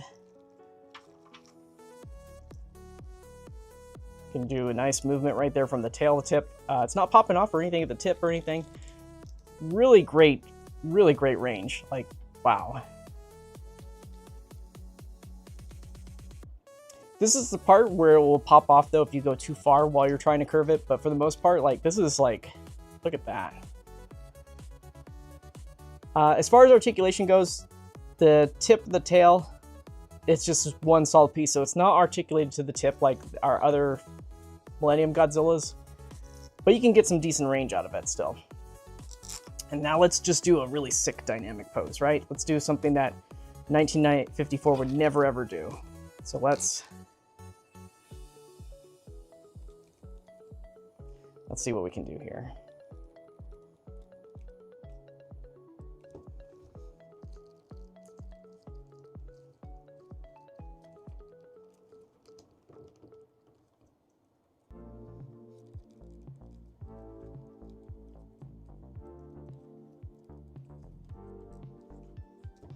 Twist this a little bit. There we go. Bring the camera down here.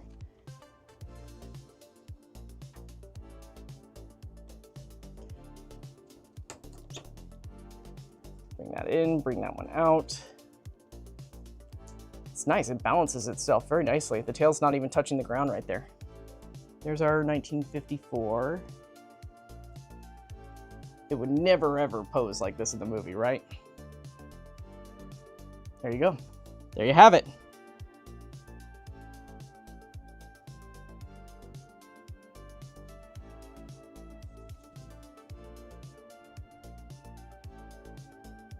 Okay, I'm gonna look back at the chat while we look at this pose right here. Going for that -1 pose, yeah. There's some subtle airbrush highlights in some areas, but no dry brushing as far as I can tell. It does have some highlights though. Yep, it's got some nice highlights down the center of the chest and everything. A little bit more on the side of it right there though. Let's see here. Space G92, I meant with the previous releases. Oh, it's here. I didn't miss the comparison yet. No, you have not missed the comparison. We haven't brought them out. That's the next thing that we're gonna do in just a minute though. There is, yeah, so Robo Lizard was kind of answering this question. Yeah, there's some highlights throughout the thighs, the knees, and the center of the chest. So there's a little bit more, oh, and the brow. The brow has some paint on it. So it's actually the most painted up original flavor, as you would call it. It's definitely got the most paint ever on it.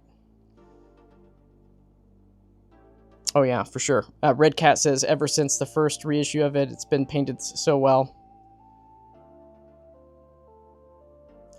Gojirosaurus says, you were going to mention the differences between the first release, the reissues, and the types of plastic changes and the paint changes. Decals, dot matrix. Would love to know your opinion. Yes. I knew I wasn't going crazy. I thought I saw it in the proto. Yes. Yeah, so there's definitely some highlights throughout it.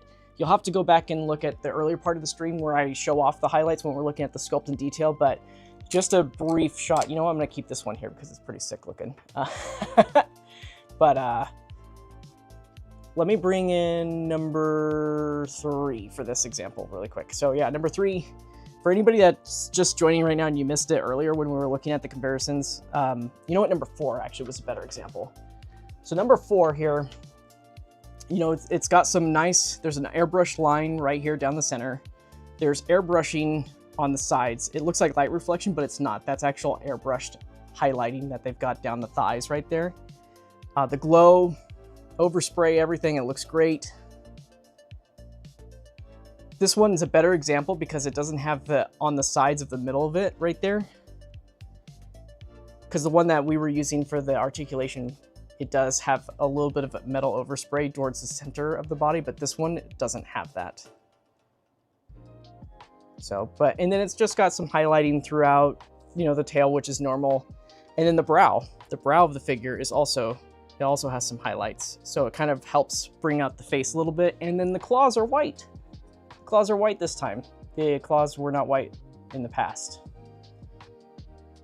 So, but yeah, so that was number 4 right there. Number 1 in our action pose. Let's go over translucency before we compare to the other ones one last time. So let me turn off these lights right here in the front. And we're gonna go over translucency. So for everybody's reference, you know, this is, actually I don't have to do it, so yeah. So that's without the translucent, I mean, it's very minor translucent that you're seeing right now. Let's put this on the back side of it though. So as far as translucency goes, there you go. Very cool. Now, when this is on it normally, it looks good. The paint looks good. The kind of gray paint that goes down the center of the dorsals, it looks pretty balanced. But when you shine that light through it, it kind of becomes like a sliver of black paint. So it's kind of interesting in how that is conveyed. So that means that it's painted, I think it's painted internally. I'm not really sure. It might be layered coating where they painted it first and then they painted it again over it. I'm not entirely sure, but that seems to be the direction where it's going. That's why it looks so different with the light casted on it versus the light behind it. But very cool. The translucence effect goes all the way down to this last dorsal right here. And then they just paint over it after the fact. The whole figure though is casted in translucent plastic though. So if you ever washed off the paint of this figure, it's gonna look like a clear Godzilla though. The mouth, you know, yeah. Those are the highlights though when it comes to the translucent effect. So that's it for the translucency right there. Let me show you just one that's just standing up straight instead of the angled one. So you can see that. So this is our standing up straight Godzilla. This is figure number 4. So figure number 4, let me zoom in. Let's zoom in, why not? Take a good look at that translucency.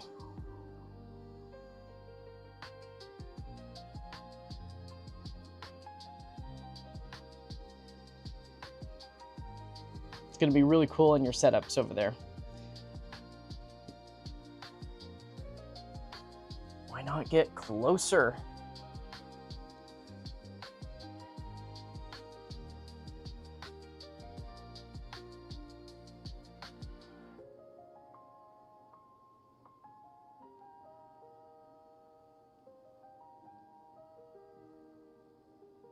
So cool. So cool. Okay. Hey, look at that. We don't even have to do much. Just for a little quick shot. There you go. Look at that. Oh, that's kind of cool. So with the light positioned behind it, because the white is on the roof of the mouth, it kind of has this little tiny bit of a glow effect. That's pretty cool. Anyways, okay. So that was our translucency test right there. Let's compare to the other figures. Okay. Okay. I gotta figure out how I want to do this. We're gonna keep number 4 out for this since it's already standing up in a position that's very neutral for the most part. And what we'll do is, you know what? I'm gonna bring back number 1. just straighten that one out. All right, so now we're gonna do a comparison with the other 1954 Godzillas in the line.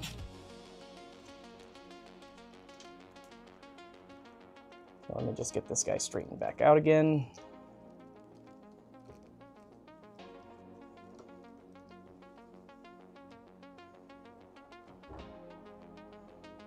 Okay.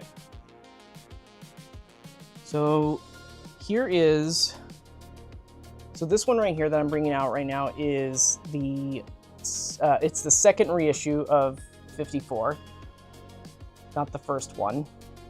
So one of the big differences, I'll talk on this first before we get too far into it. The big differences between the 54 original and the first reissue and the second reissue is that it's not so much of the paint on the main body. I'll put it this way. The first version of it kind of looks like this one in terms of its paint on its body. The first reissue has a lot of dry brushed white throughout the whole sculpt. And the other difference between the first one as well is that they used, for the eyes, they used decals on the first one. The second one, and the first and the second reissue, switched to dot matrix, and the eye pupils are a lot smaller, and the pupils were a lot bigger on the original. Also, the change in the dorsals as well. The dorsal paint is different on every single release. So the first one is very harsh. The original is very harsh. The second one is more of a blue, and then this one is kind of more of a blend of both. So, and then we have, of course, we have this guy right here. This is our, I'm gonna try and put the Movie Graphic Plus in the middle, and then we've got our 70th anniversary right here, which I just did a shoot with recently, and we'll be seeing those photos soon, hopefully. So here they all are. Let me see. Okay, give me 1 second, guys. Let me see. I think I actually might have access to all of them, now that I think about it. 1 second. I just turned around and I saw the other 54 here, so this is the original here. Give me a second. Maybe I will get all the 54s out.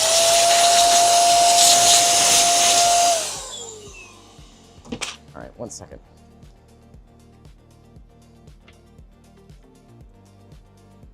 One second. Let me see.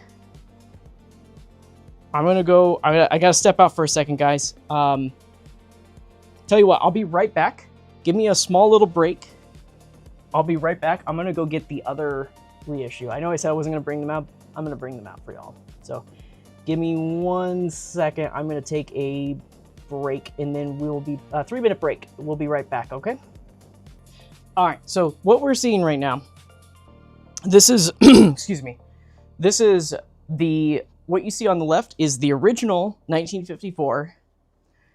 The middle is the first reissue, and then the second one the last one on the right is the second reissue. So take that all in. This is what they all look like, and you can already see some differences immediately. And we'll get into comparing it with the regular, or with the newest one as well.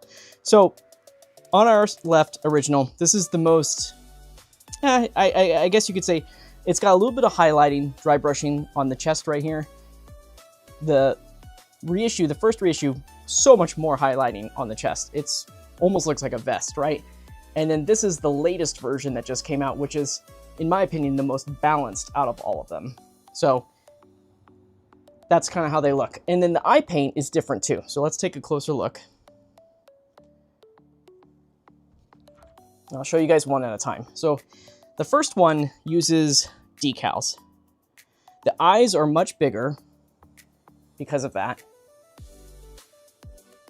They're also not a pure white. It's more of a gray in the back.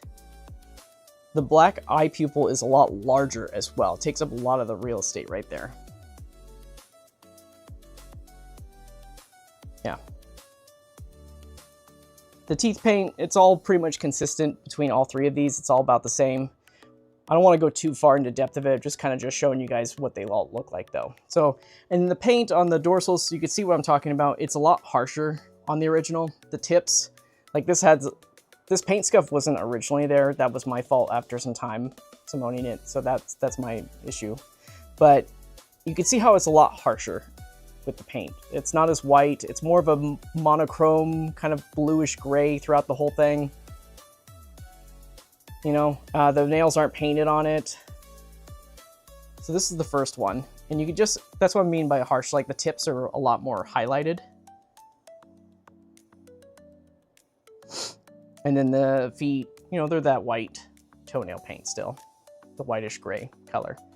And they're brighter, obviously, on this part here, but it's a little bit of overspray. It's kind of messy on the tail. So that's the OG. And then here's the first reissue. This is where they changed up the eyes. So the eyes started using dot matrix for the first time with this release right here. The pupils significantly smaller, which is actually the way it's supposed to be. They're not supposed to be that huge. It's supposed to be smaller. It's looking down in the right direction though. The paint in the teeth is all right.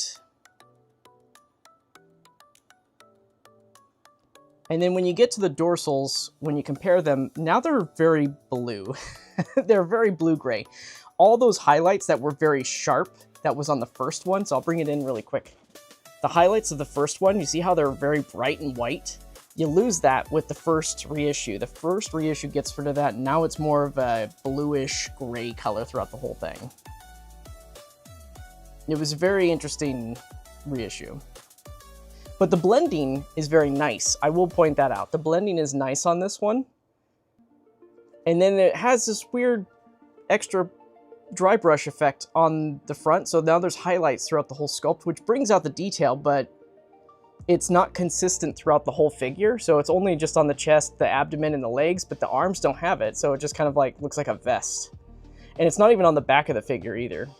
So that was the first reissue. Let's get into the latest version. The latest version kind of fixes a lot of those issues and kind of balances them out a little bit. So the pupil's still the same. It's the dot matrix. Still has that effect.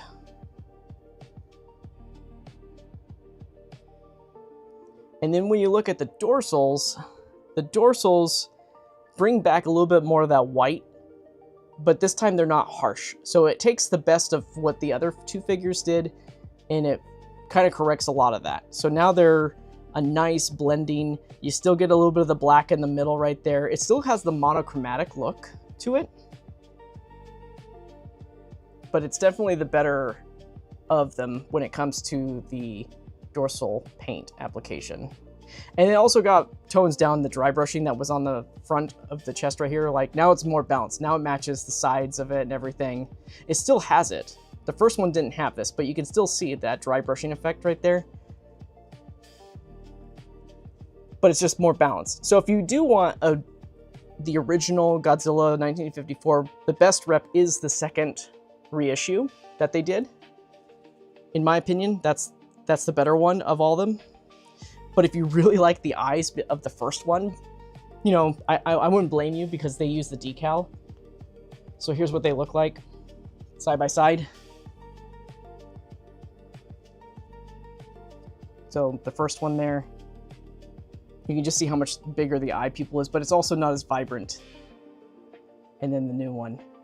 So they have their charms, right, between them. But in my opinion, if you want the normal one, this is the one to go. So, anyways. So for the rest of this comparison, oh, by the way, if you guys want to know which ones are which, say you don't know, you can always look at the boxes. The first figure has the red Bandai logo on the box right there. Yeah. So the first figure, OG, has a red Bandai logo. Second one has the blue Bandai logo on the outside, but it doesn't say Godzilla 1954 or the Godzilla logo from the 1954 movie on the box. The newest one does have the Godzilla 1954 logo on the top right or left corners of the box, and it also still has the blue logo. But say you're buying the figure loose, just look underneath the feet. This is the best way to tell. Underneath the feet, 4 dots for the original,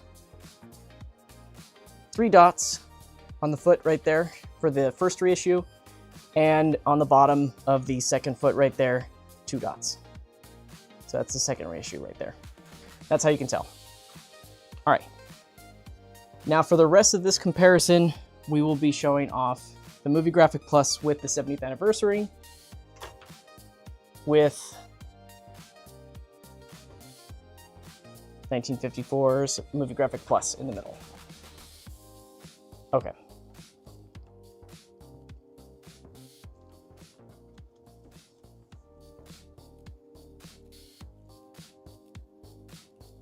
Let me just open up the mouth for all these guys.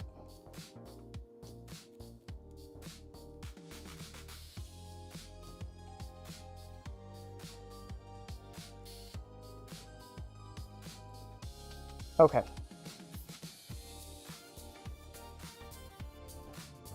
There they are, all together in the same frame. Oh, my chat went away. 1 second.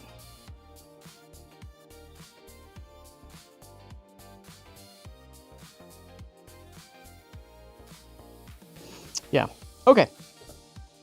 So here we go. So compared to them, let's just look at, I think this is the obvious compare with the 70th anniversary, but let's compare between the original and the newest one, right? Let's compare these guys. So already the dorsals are so much brighter because they're painted to look like they're charging. So you've already got a brighter dorsal effect right there.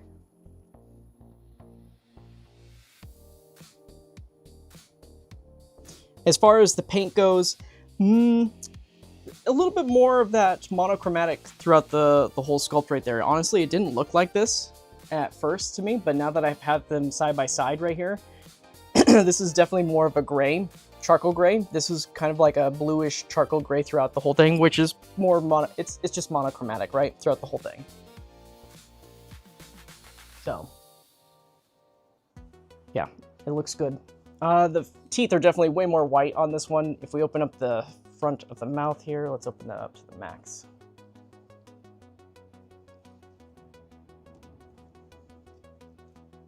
Let's see if we can get closer here.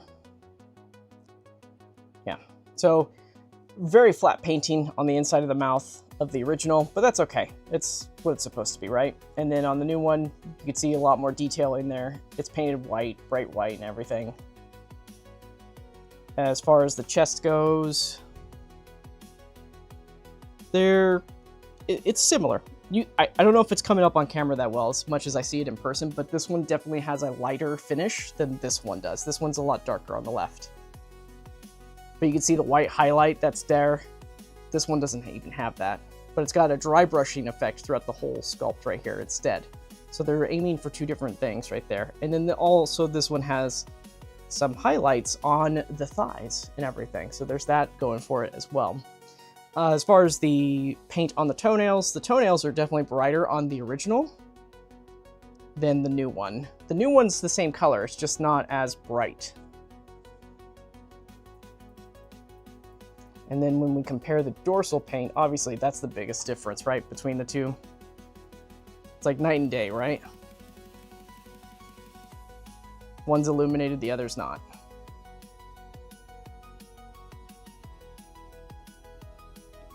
And as far as sculpt details go, I mean, they're just as sharp. They're just as sharp as the others. You know, it's just that the paint details is what brings out parts of the sculpt, right? Since this one has a light dry brush throughout the whole entire sculpt, the details do pop more on the original. This one, it's more relying on the reflection of the light to really pop the details. But you got a heat ray charge version versus, you know, a standard one. So I think these both serve in your collection. You know, you get your heat ray variant basically, right? Even though it's not a heat ray variant per se, but you have the charge effects and then you have the regular. And then let's bring out 70th anniversary here. Oh wait, let's look at the tail. Didn't really do that. Pretty much identical, honestly. It's just a little bit brighter in some parts on the original. With the scutes, whatever you want to call them. But for the most part, it's the same coloration, just a little bit brighter in this part of the original right there. If anything, it's more balanced on the new one, though.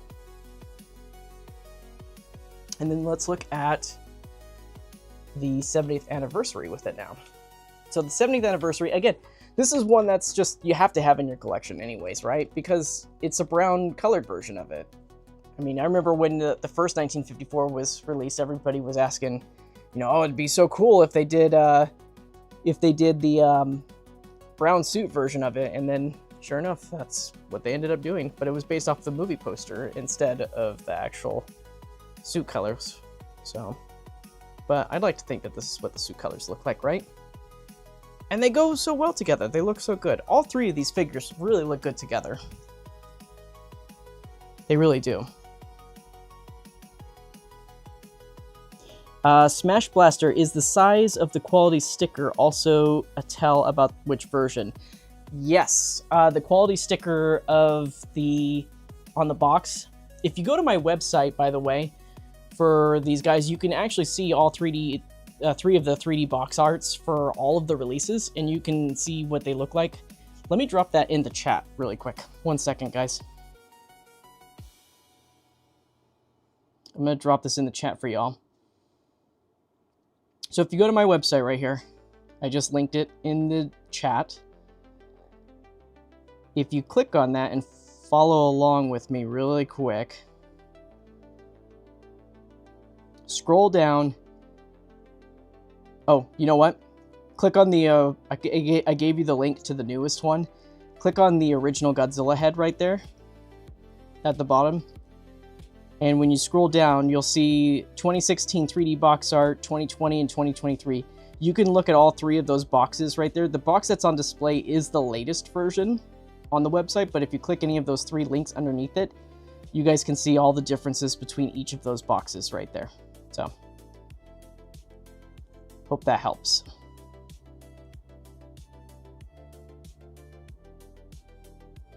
Okay, so let's get back to looking at these guys really quick. Let's zoom in.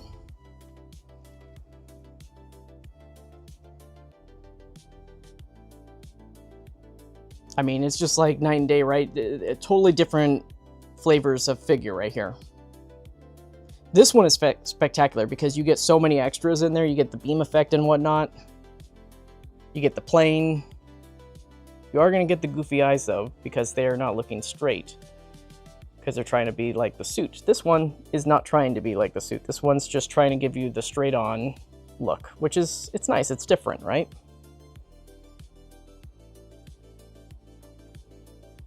Trying to get these side by side here as best as I can. I think the pupil's actually a little bit... No, it's about the same... Yeah, maybe it is a little bit bigger on the Movie Graphic Plus. Yeah, I think it is a little bit bigger. But let's look at the fronts of the chest right there. Obviously very, very different.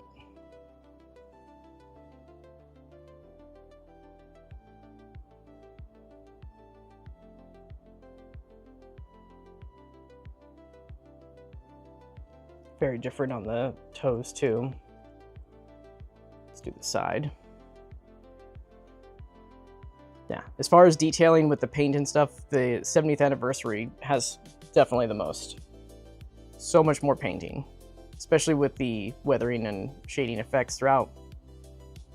And then let's look at the dorsals. I will say, somebody mentioned earlier about the spines popping out of their 70th anniversary, and they were hoping it didn't happen with the this new one, the Movie Graphic Plus. And they've been pretty secure this whole entire time we've been looking at them. I haven't had any loose bits. Only on one of my 70th anniversaries did one of the dorsals fall out. I think it was like one of these top ones right here, but that was kind of it. I didn't have a lot of them pop out, but it was just that one. And it was only 1 out of the 4 that I bought. But yeah, look at that. That's gorgeous. I love it.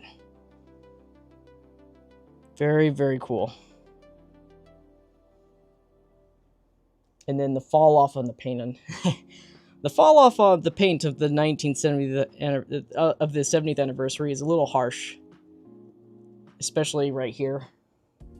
But it just looks a little bit better blended because of, you know, the metallic effect that they've got going on that one. So, but yeah, that's the comparison. I'll bring them all back into the shot here with Movie Graphic Plus in the center. So there they all are. So which one are you guys liking? Are you liking, you know, the original more? Are you liking the Movie Graphic Plus 70th anniversary? Do you have more than one favorite? I mean, what do you think? This guy's mouth is kind of open up. Let's close the mouths on all of them. I really love this. It's funny, when I first got the 70th anniversary, I was like, it's cool, I guess, but now I really love it after shooting with it too. In a recent shoot, it really looks great. Okay, that's with their mouths closed.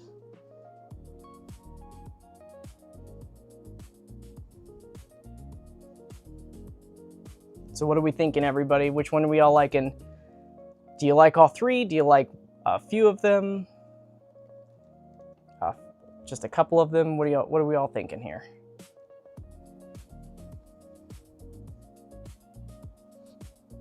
Let me check the chat.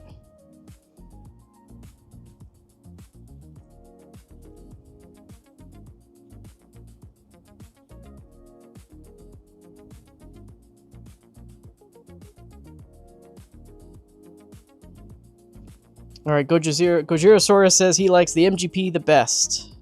Rally says Movie Graphic Plus best overall. Joshua says he loves them all equally. Yep, the figures have the dots for issue variant, but yep. That's right.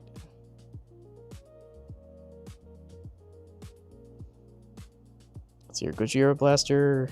Prefer they did the American poster version. Yeah, that might be a long shot if they do that one.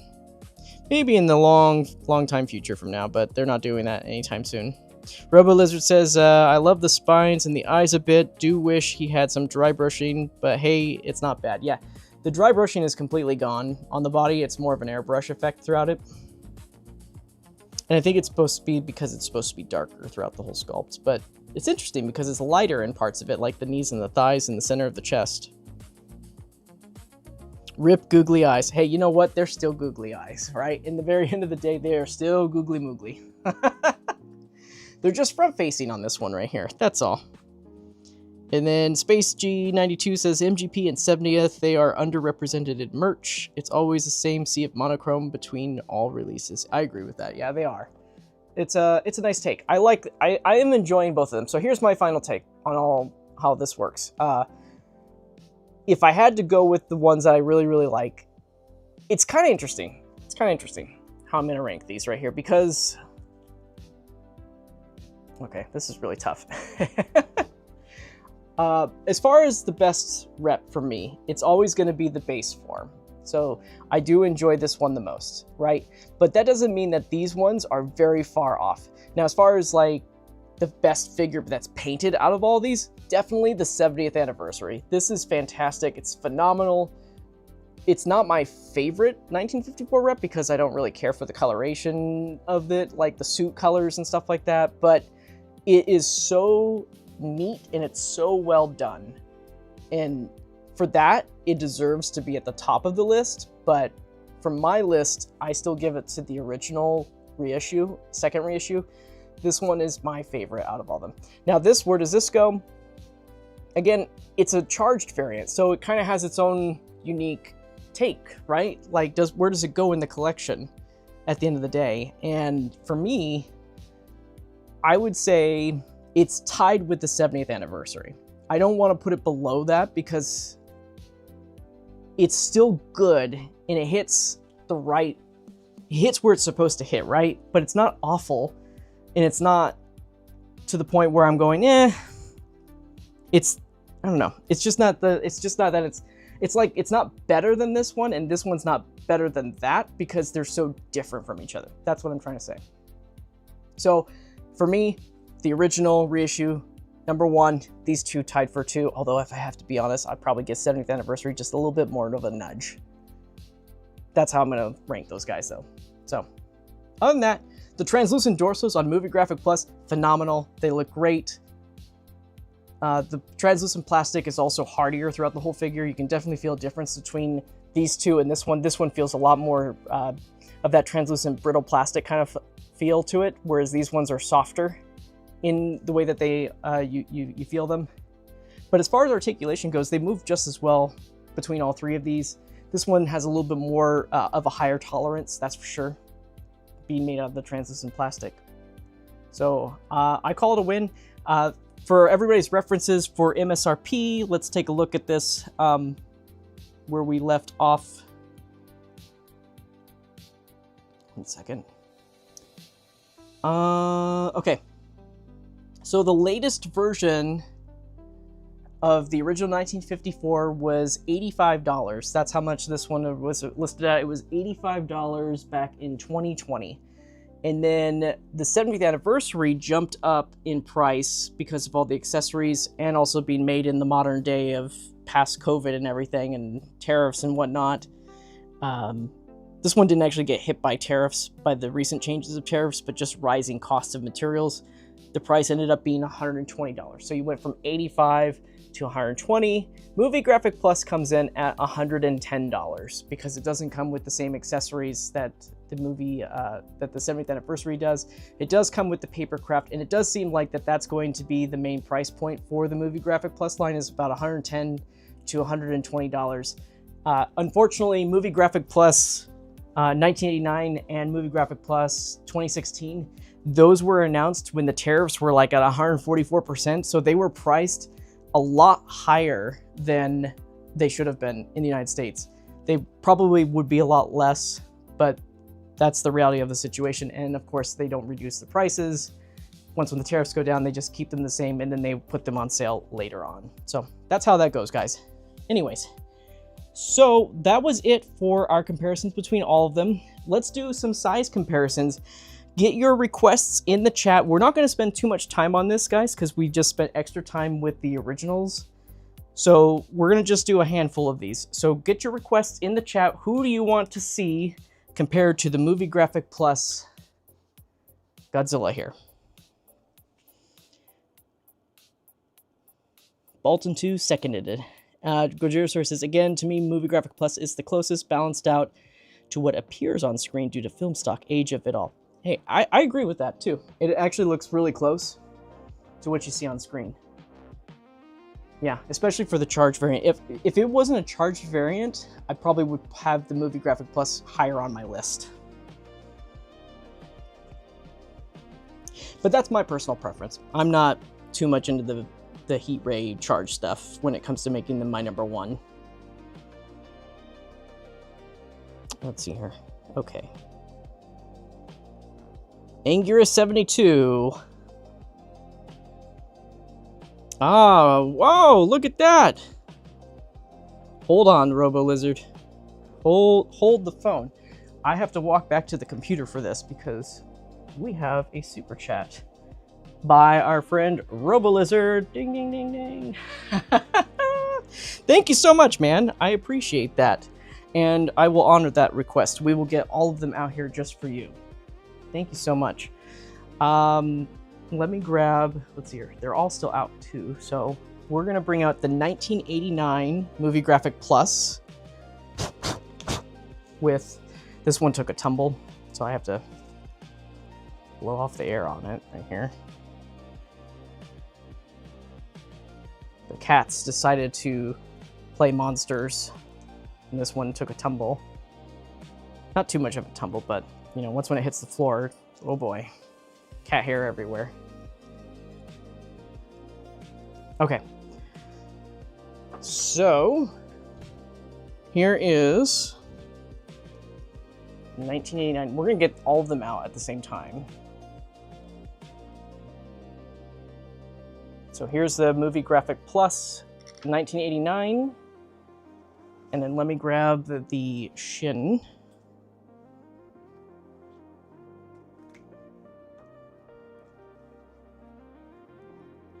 There we go.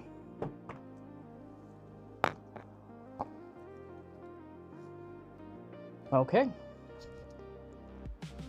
There is, so here, ooh, 1 second. Let me fix that. All right. Did I fix it or make it worse? No, I made it fine. Okay. And then I'll just angle these guys like this. Yep, there it is, guys. There is our Movie Graphic Plus lineup so far. And thank you, Rebel Lizard, again for that super chat. You're amazing.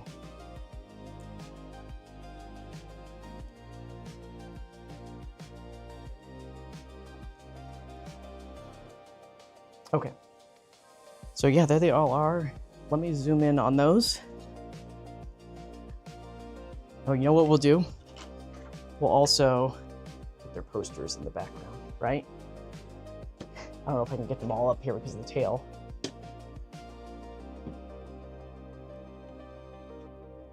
These are with the premium displays that I got.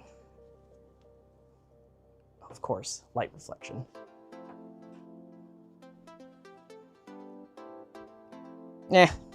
Behind him, whatever. So there's our 1989, 1954, and Movie Graphic Plus Shin.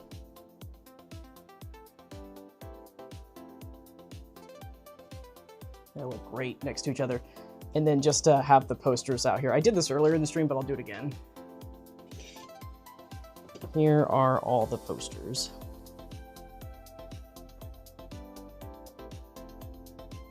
And then you can flip them around. And then you've got just MonsterArts right there. Pretty cool.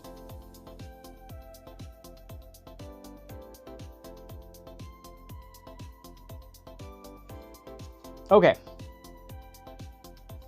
I will go back to the beginning of our chat there. I skipped a couple people that made some requests. I will get back to you guys right now. So, oops. Let me bring in...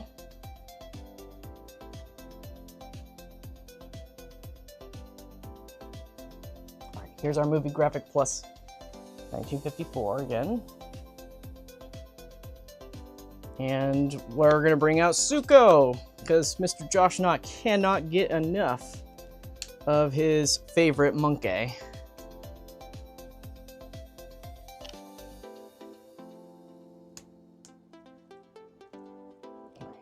Let me just get Shin out of the way here. Shin is a big figure. So if we want to compare that with Suko here, Suko is very small.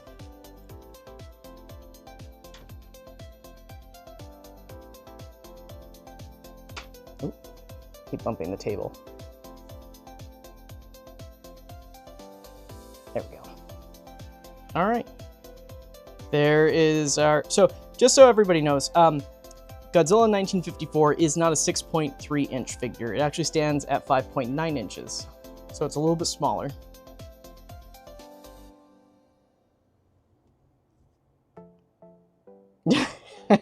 He's too small. Maybe we'll get him up here.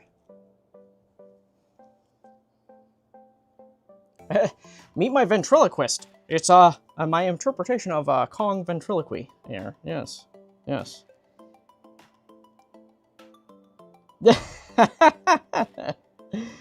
Oh boy. Yeah, so Suko and Godzilla 1954. Let's do a bit of a side profile. Let me get 1989 out of the way.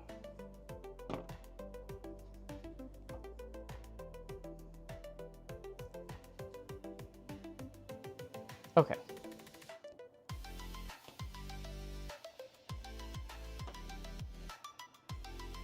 There we go. Yeah, maybe not that wide open. I'm very particular when it comes to how I want the mouth to be posed. I just like it a little open.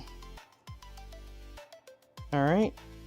There they are. Let's look at the chat. Who else is up? I'm gonna have to go back a little further there. I love them all. Let's see here. We got Suko. Oh, Anguirus 1972. You got it. Let me go grab that.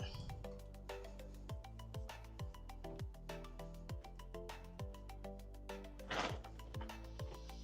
have to move some stuff out of the way here. I was doing some rearranging earlier. And now the display case is blocked.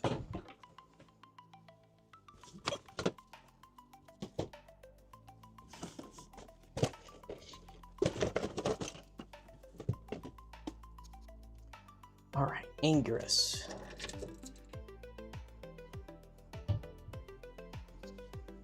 Okay. Anguirus, 1972, coming right up. Anguirus is scaled up to the normal 6.3 inch scale, so it is going to look massive compared to 1954.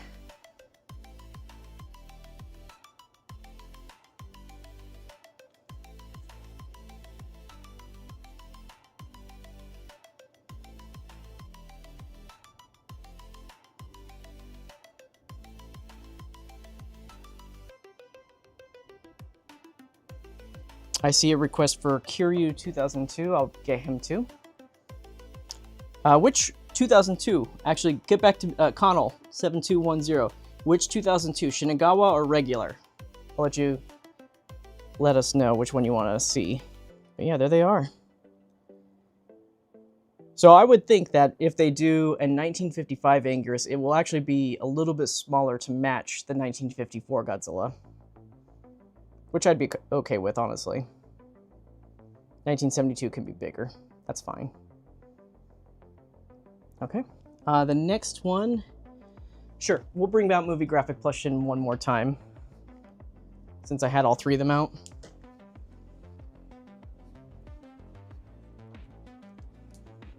So here's Movie Graphic Plus Shin.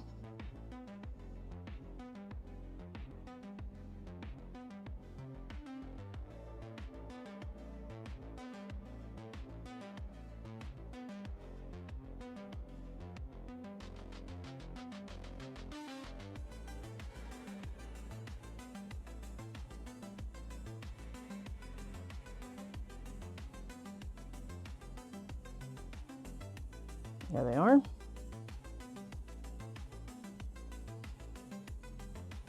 I'll bring out all the shins. No. Black and white boys. Actually, that might be a good one to do. Give me 1 second. Let me see. That would be a fun comparison to do, actually. So I'm going to bring them out. We're going to bring out all of the black and white figures that we've got, right? So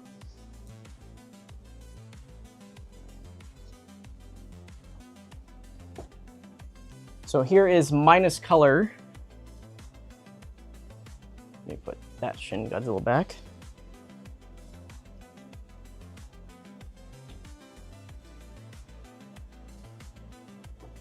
Okay. So this is minus color.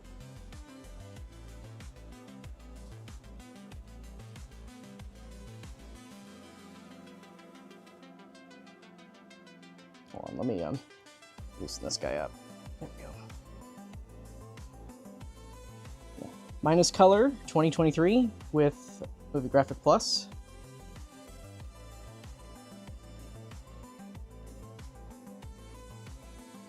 I also have an extra minus color if anybody is interested in picking one of those up as well. That was back from when we did variance comparison of those. And then let me grab Ortho Shin Godzilla.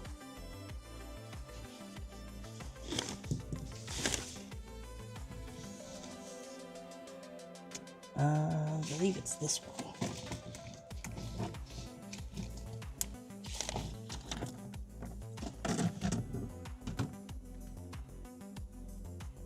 That. And then here is the Ortho Shin Godzilla.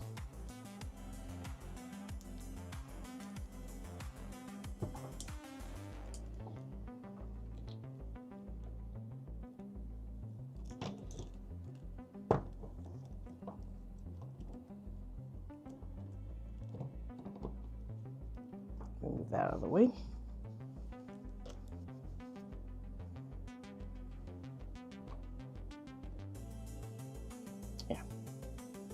So here is Ortho Shin, or as we like to call him, Oreo Shin.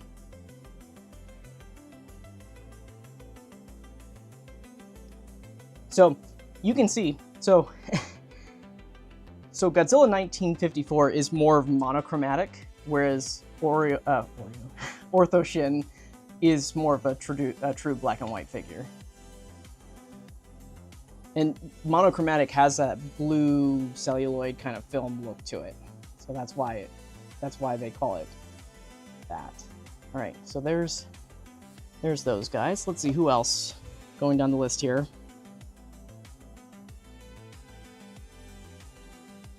Growly, I don't know what you don't like about the 1989. It really does look the best out of all of them. It really does. I hope you change your mind eventually on it, but out of all of them, 1989 is... if it's the reflection, I promise you it doesn't look like that in person. It's just the lighting. Let's see here. We got stick a 62 in there. Yeah, let's do it. Let's get 1962 in the group.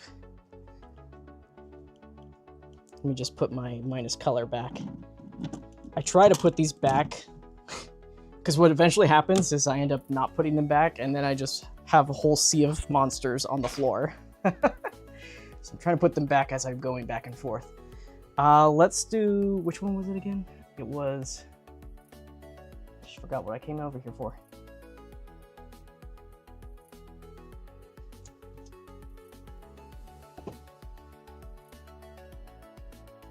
$1962, that's what it was. Okay. And you know what? For good measure, we'll bring out 1964 as well.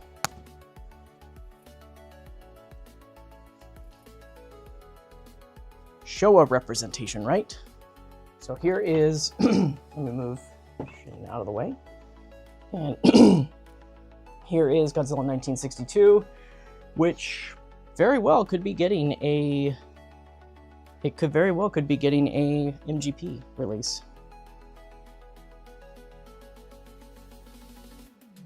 So there's 1962. 1962 is in the 6.3 scale.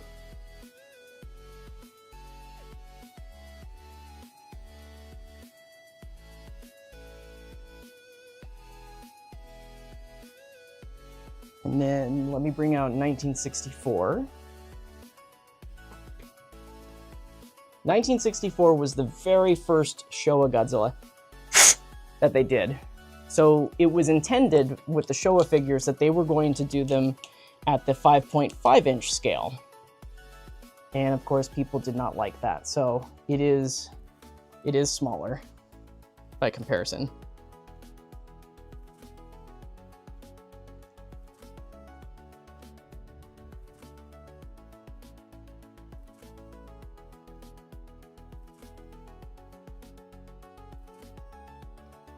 Still a good looking figure, but just too dang small. It needs a 2.0 at this point. We need a new one. Who else do we have on the list here? All right, let me read these comments out loud.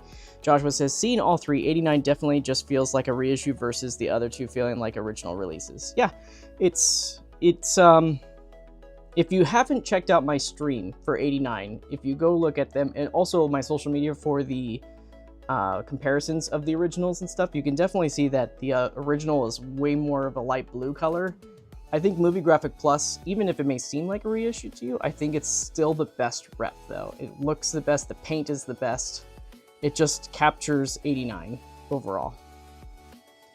I wonder why they decided to make Shin so large, but I'm not complaining. Yeah, so it's just, I don't know, it's just what they decided to do. It is a larger figure, and I know Legendary Godzilla should have been bigger as well, but I don't know, they just decided to make a bigger figure with it. You have to, the way that they approach these is that the scale is relative within the release of the figure. So 1972 Godzilla and all the figures that go with it are all going to be in scale to that figure. They're not going to be in scale with the other figures from other movies, though. It's just per movie, the scale is relative to that. So that's how they kind of make it up as they go, I guess. All right. Hey, posters. I'm catching up with chat right now. Old MonsterArts was fixed with weird scale. Yep. Showa releases were smaller then. Thankfully, they ditched that. Absolutely. Thank God. 1975 is also 6.3-inch scale, so it's good. That means that if we get Mechagodzilla 2 with it, it will not be small like the 1974 Mechagodzilla. Okay, Epsilon, welcome. I like the new one's color scheme, but I really like the accessories of the 70th anniversary one. Yep. And if you have the 70th anniversary one, you can use those accessories with this one too, so you can kind of mix and match. The beam effect will look a little weird because it's not black and white, but, you know. I think Omi's Arts also has a print of it. I'm not sure. He's on Colts 3D. Yes, my favorite ankle biter. Yep. Let's see here. How about Little Godzilla? Okay, yeah, that's a good one. Let's bring out Little Godzilla. Let me get that. Little Godzilla is one that isn't entirely requested all the time, so I will happily oblige that one.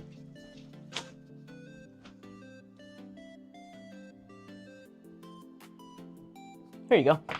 I have my Little Godzilla posed sitting down. He's in the cabinet with Space Godzilla, so I have him sitting down like this. I'll have him stand up though.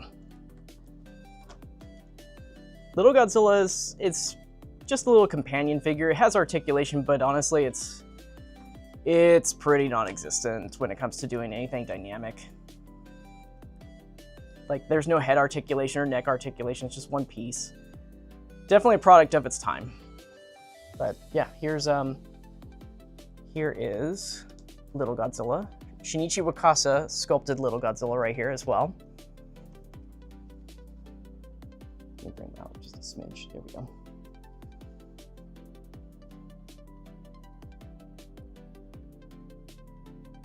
And this is the first Little Godzilla.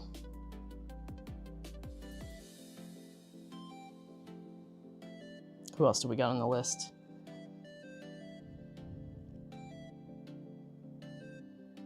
Minus color, we already did. I do not have 1972 Ghidorah out. I'm doing a project with that at the moment, so we can't take that one out.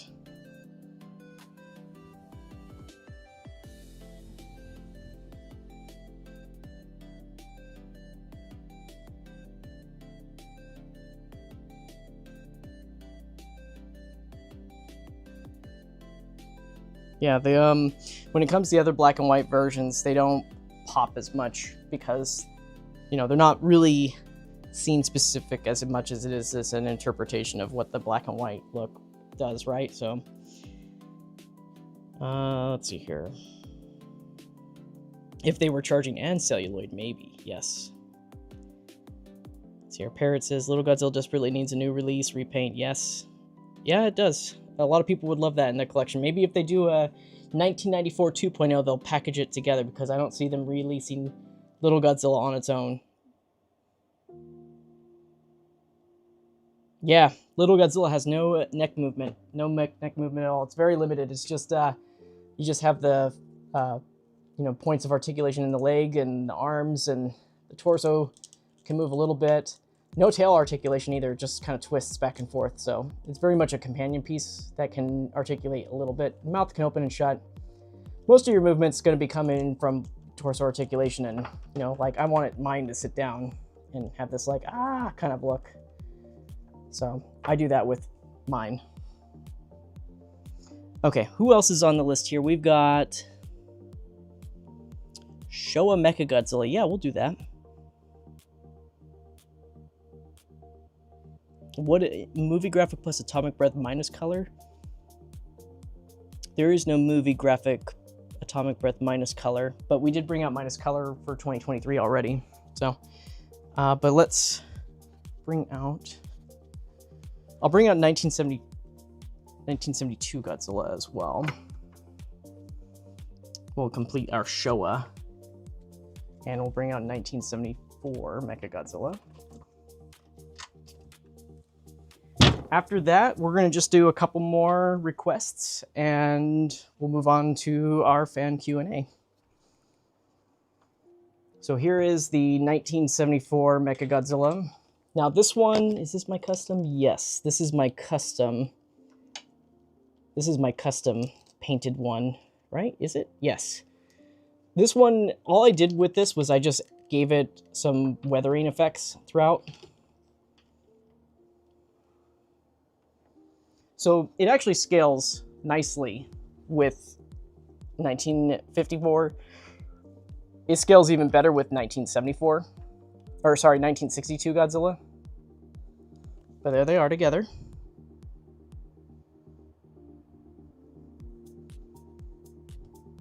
Let me bring the camera a little bit closer since I'm further away. There we go. So I added, on this right here, I added some black wash into the crevices just to give it a little bit more of an edgier look. I do have a normal one that's clean, but this is my custom that I did. I think it looks a lot better. Originally, 1974 was supposed to have a weathered look, but Toho decided, nope, it needs to look clean. So that's what they did. They made it look clean. And then we have our 1972 Godzilla, which towers over 1954. Because again, 6.3 inch scale versus, 5.9 inches.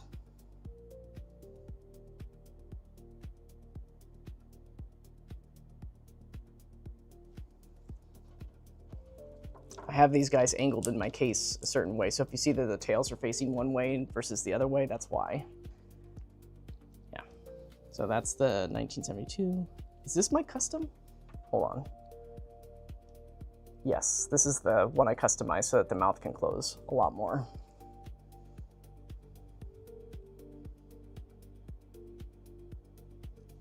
I'm gonna open the mouth though.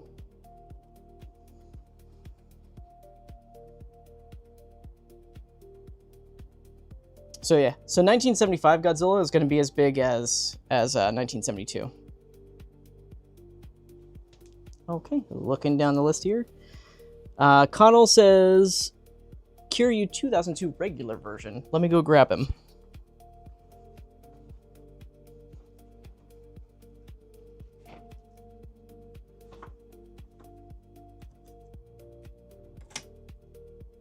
I believe that is...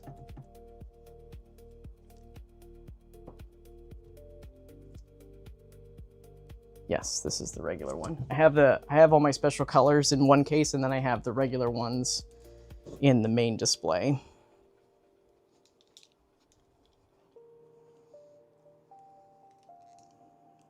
Okay, so this is the very first 2002 Kiryu. So there's no major weathering throughout the whole figure or anything like that. It's kind of like the clean version of Kiryu. So there he is.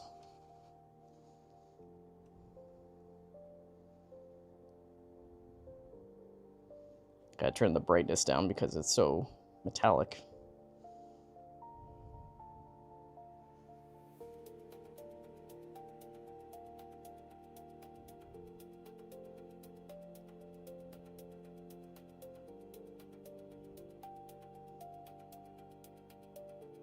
.3" scale.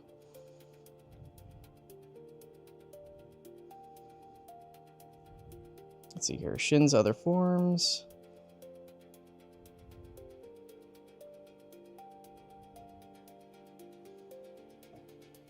Sure, we'll bring out the Shin twins.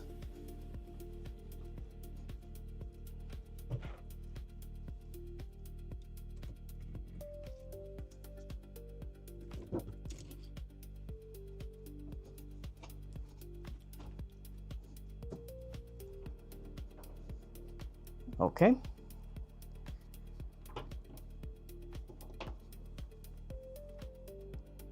Let me just move Kiryu out of the way.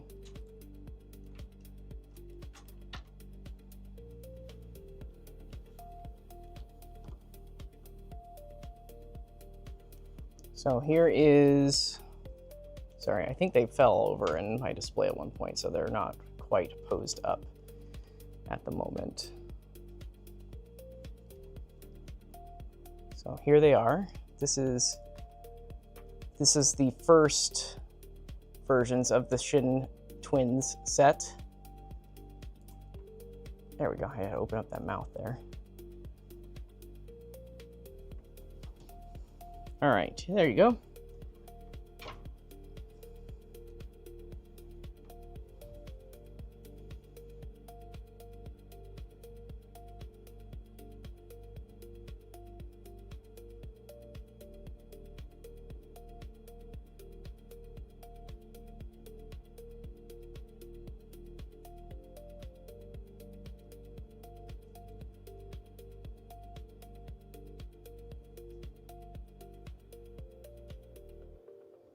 There's that.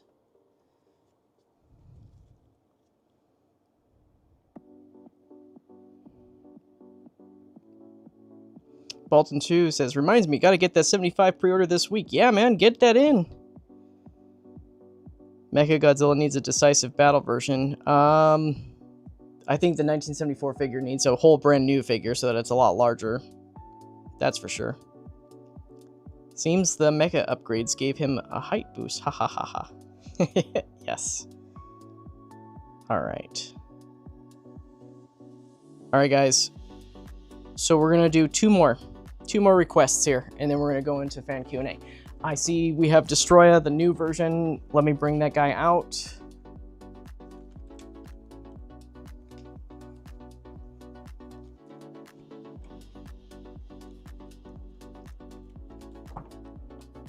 There's Destroya. I might have to move the camera back for this. Destroya is a big one. So there's Destroya. This is the newest Destroya. So this is the Tokyo Waterfront City Decisive Battle version.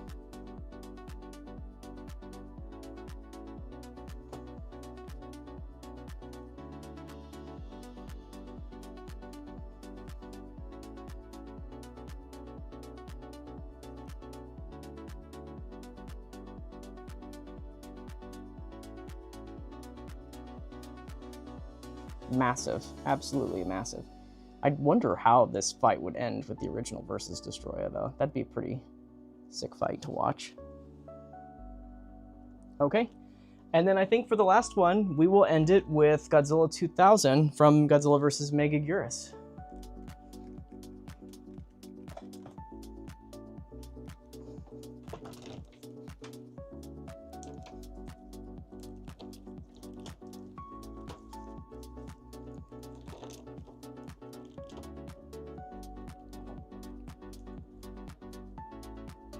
There you have it.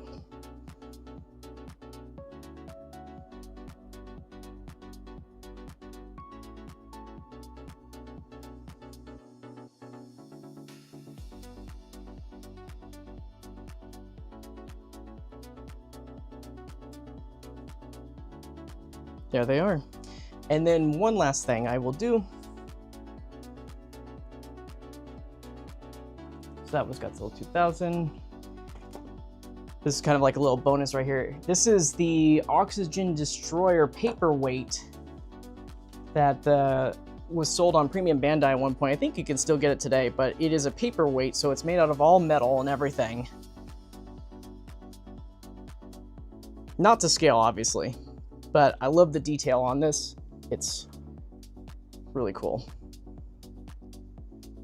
And it's also got the gauge and everything on the sides.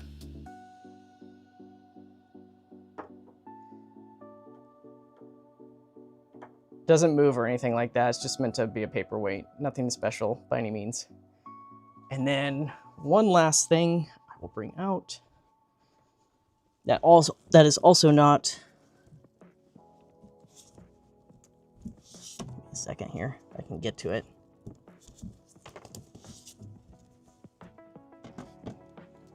If you guys collect the Toho Maniacs line, which is prioritizing kind of interesting sculpts and whatnot of humanoid characters, they have this right here, where it is Dr. Serizawa.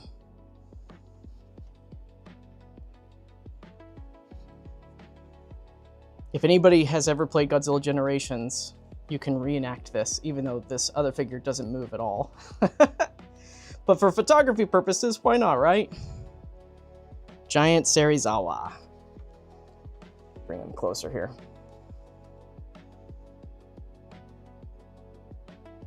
It stands a little bit taller than the 1954 Godzilla, but it's a neat companion piece. If you guys wanted to accentuate your collection right there, you can have Dr. Serizawa there with your Movie Graphic Plus 1954 Godzilla right there too. So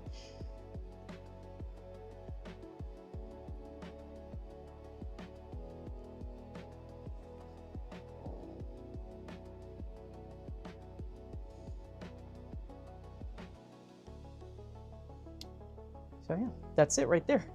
All right, guys, I'm gonna just pose these guys up right here one last time with the movie poster here. Oh, if you really want to cut your collection here, hold on a second. Hold on. 1 second. Let's bring out all the stops, right?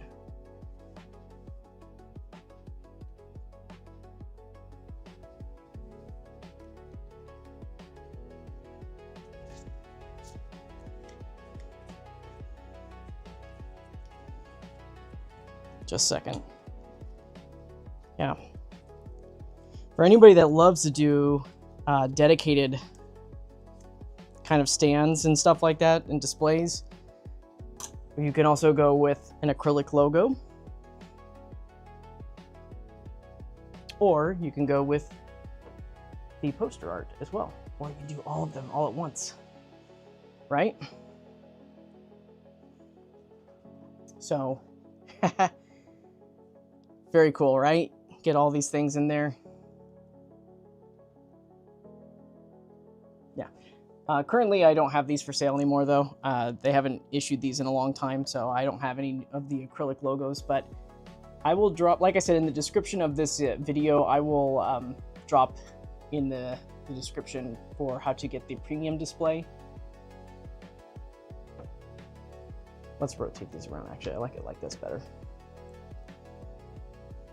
So there you guys have it. Our 1954 Godzilla with the poster. I'm trying to get it so that there's not so much glare.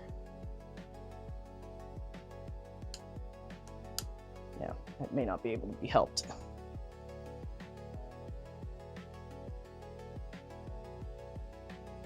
All right.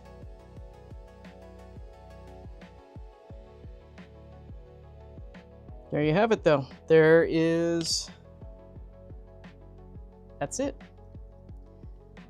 I don't like that pose, though. I'm gonna change this up a little bit. I want this to be a little bit more dynamic. Let's have him posed in an awesome manner, right? Not just a straight pose. Yeah, ankle bend on these figures, so good. I'm telling you guys, one of the most underrated figures when it comes to articulation is the 1954 Godzilla right here.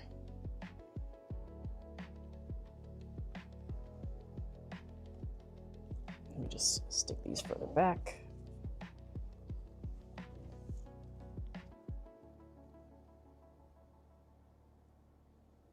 Just a little bit more of a dynamic, right? Okay. All right. So, with that being said, everybody, that concludes the entirety of our stream right here. We did our variance comparison and everything. We're going to stay on and just do a little bit of fan chat now. You guys can ask any kind of questions about the line, the future of the line, upcoming figures, all that stuff. It doesn't have to be Movie Graphic Plus Godzilla, but now I'm going to be able to go and sit down over there at the workstation, and I can answer and throw you guys' questions up on the board. So let me just move this light out of the way, and give me 1 second while I navigate over there.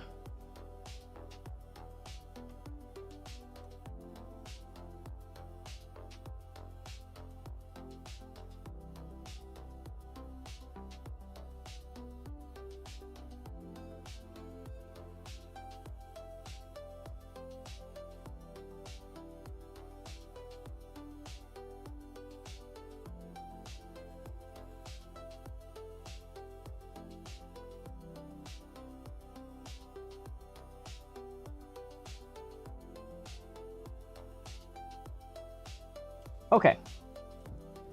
All right, I am at the workstation here, guys. Let's see. Let me just kind of go back and check here.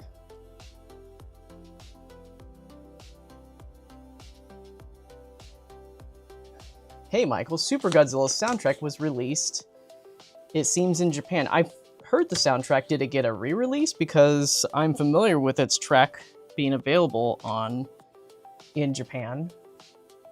Yeah. I've seen that before. I don't think it's new. I haven't heard about a new drop of it, at least. Let's see here.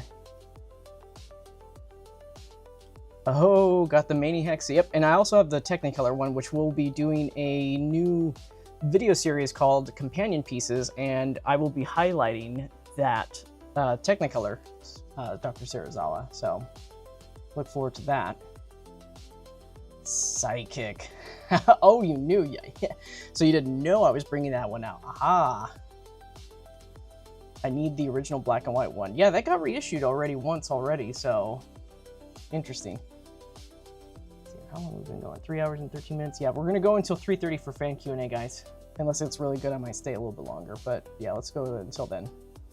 I get why Toho is afraid of showing off graphic scenes involving their IP. 54 Bones would sell like hotcakes. I mean, they did the 54 Bones a couple times, though. Maybe not as articulated. Well, no, they did.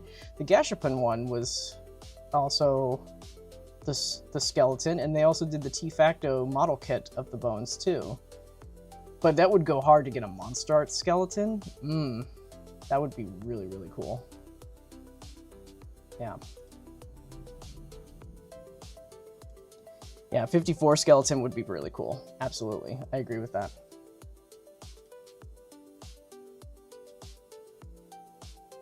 Yep, exactly. Any Godzilla skeleton would be awesome. Absolutely. Super 7s is too small, though. Oh, the reaction figure. Yeah. Oh, Epsilon says, oh, does Hedorah scale well with this one? I think Hedorah is too small for 72, personally. Yeah, so Hedorah does scale well with this one. It scales even better with 1962 Godzilla, but it does scale better with this one. But yeah, I said 1962, I meant 1964. The Mothra versus Godzilla. That one. It scales better with that one. Bolton 2 says, Bandai did a nice Gashapon skeleton. Yep, we just talked about that. Yep, or I just mentioned it too. I'm catching up with the chat. You guys are already ahead of me, so. Oh, I remember that one. The only recent one in a long while that isn't a Sofubi or Garage Kit. Yep. Recent, air quotes, absolutely. Josh says, I know you're tired of -1, but if they add him to Movie Graphic Plus, what would you like to see be done? That's a good question. You know, I don't know. I mean, the only thing I can think of, because here's the thing. If I'm thinking of Movie Graphic Plus, it can't be anything that's newly sculpted, right? So that automatically gets rid of pressurized Godzilla, right? So if it's anything, it's probably going to be the color-corrected look of how Godzilla appeared in Ginza, right? So it'd be like more of a orangish, dusty, sunset-looking version of it. I can see that being a part of Movie Graphic Plus. I don't think they would keep it neutral or anything, but I think it would be like a Ginza attack version. It also might be... Yeah, I guess that would be it. Because we've already got our heat ray version and everything. Yeah. I was going to say that maybe they could do the ones with the spines out, but that would require new tooling, and they wouldn't do that for Movie Graphic Plus. Epsilon says, is Toho saying no to weathering potentially the reason why the vast majority of all the Mechagodzilla releases were super bright silvers? Yeah, so Toho has the final say on how the figures look, and sometimes that's the case. It's not publicized widely enough, but there's evidence that supports it, especially with how some prototypes are shown off. They do have weathering. Like Mechagodzilla 74, when it was first shown off, it had a lot of weathering on there. And then when the actual prototype was done for solicitation, it was completely removed. And when we asked about it, that was because the licensor, Toho, said that they wanted a clean version of 1974. So if they ever did a sequel or another version of it, it would probably have the weathering effects. But yeah, they wanted they're the ones that choose the paint at the end of the day. They approve it. I should say, they don't choose the paint, they approve it, but they have instructions if they don't like the way it looks, right? Or if they want it to convey a certain type of character. Not seeing the Godzilla Tower get reissued from Maniac, sad to say. One of my top ones. That one has gone up in price crazy amount of money. It's so high, and I'm so glad I jumped on it. I remember showing it to some of the people around in my community, and I was like, you guys may want to get this. And everybody was saying, oh, $80, this is kind of a lot of money. It's like, it is, but this is going to be one of those things that's going to skyrocket. And it sure did. I don't think you can find it less than $230 at this point for an $80 statue, but it's so cool and it's so unique. I think they will reissue it though. I don't think X Plus has a thing like Tamashii brand where it's like premium Bandai and it can't ever be reissued again. So I think it's just a matter of time and it will be released again. I know that when the North American store for X Plus opened up, they had a limited amount that they brought over that you could order. And I think it was like $56 or something like that without shipping. It was crazy. It went up like that. Gojirosaurus, we need MonsterArts Gabra, Manta, Dagora, and I will die on that hill. I expect Megalon first, and that Gabra won't happen without Minya. Yeah. Yeah, they're not into 60s yet, so we gotta get out of the 70s first before we can start seeing some 60s love. I've seen Harold's comparison with both 89 Godzillas when he reviewed them, still wasn't impressed. Why are you watching Harold's? Go watch mine. Go watch mine. Go watch mine.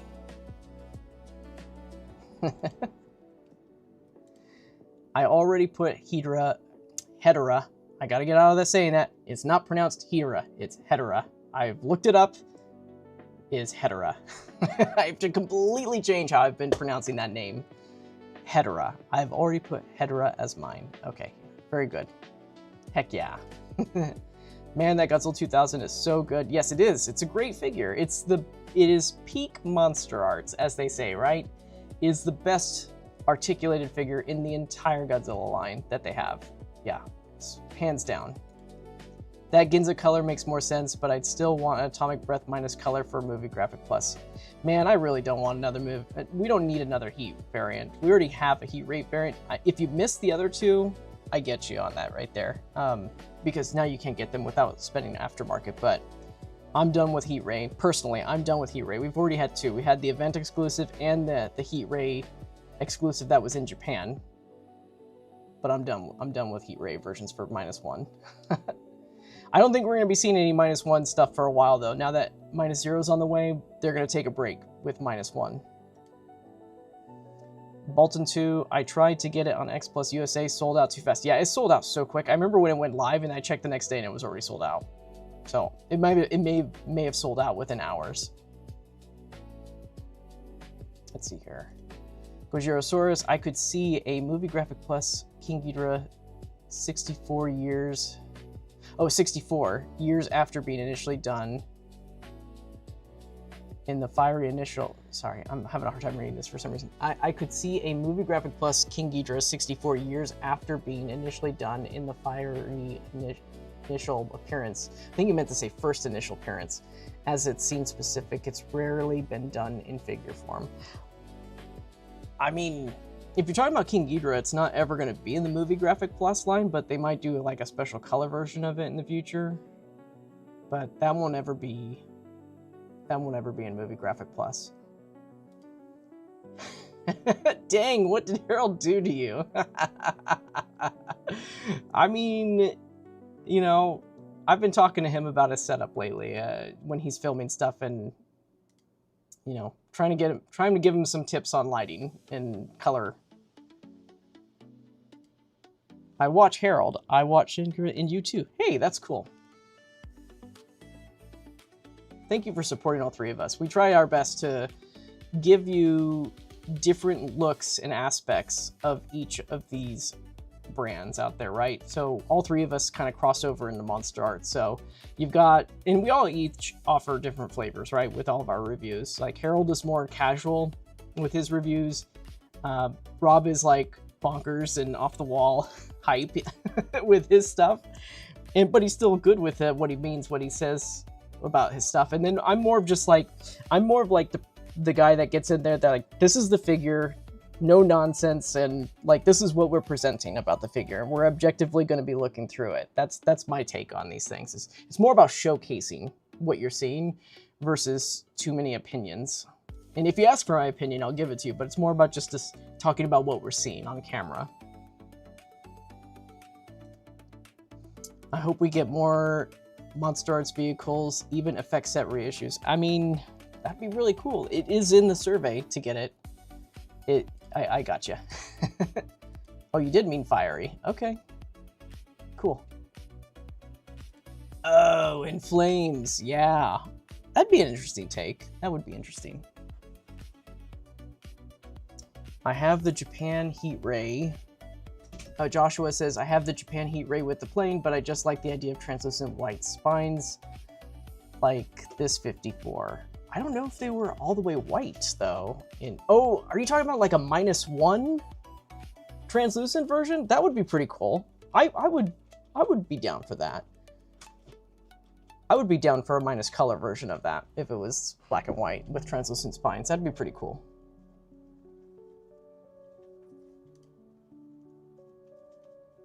I forgot to throw your comment up there. I'm so used to reading them when I was over there. Godzilla, well, as an idea for being scene specific, yeah. Absolutely. I gotcha. Growly says, you're the main MonsterArts, not Bandai guy, though. That's right, I'm not Bandai. I am not Bandai. I think by doing these streams and doing all this stuff ever since then, it's made it so that people get that I'm not Bandai. So I hope that helps. Let's see here. If they did In Flames, would it come with mom and two... Oh my goodness, you went there. If it went in flames, would it come with mom and 2 kids cowering in fear waiting for the end to happen? Robo-Lizard, what are you doing? Man. You just went and made Space G92 just like get all excited right there. He's like, bring on the gore, man.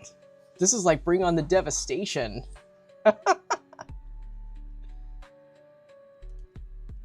Gojirosaurus, I love the idea of more MonsterArts figures, which are fully transparent, almost like theater exclusives. To each their own, right? I'm not a fan of that. I do not care. If I was not the person who I am and gets all these figures, I would totally skip on the clear variants, like the 2019 blue version of 2019. I would have skipped that. The Meltdown SD Comic Con, I did skip on that initially because originally when I first started doing coverage, I was just picking and choosing. I wasn't going to get all the extras. And then I just kind of said, you know what? People want to see all of it. And I ended up getting them all. But those theater exclusive stuff, like I know there's a niche of people that love that stuff. That is not for me.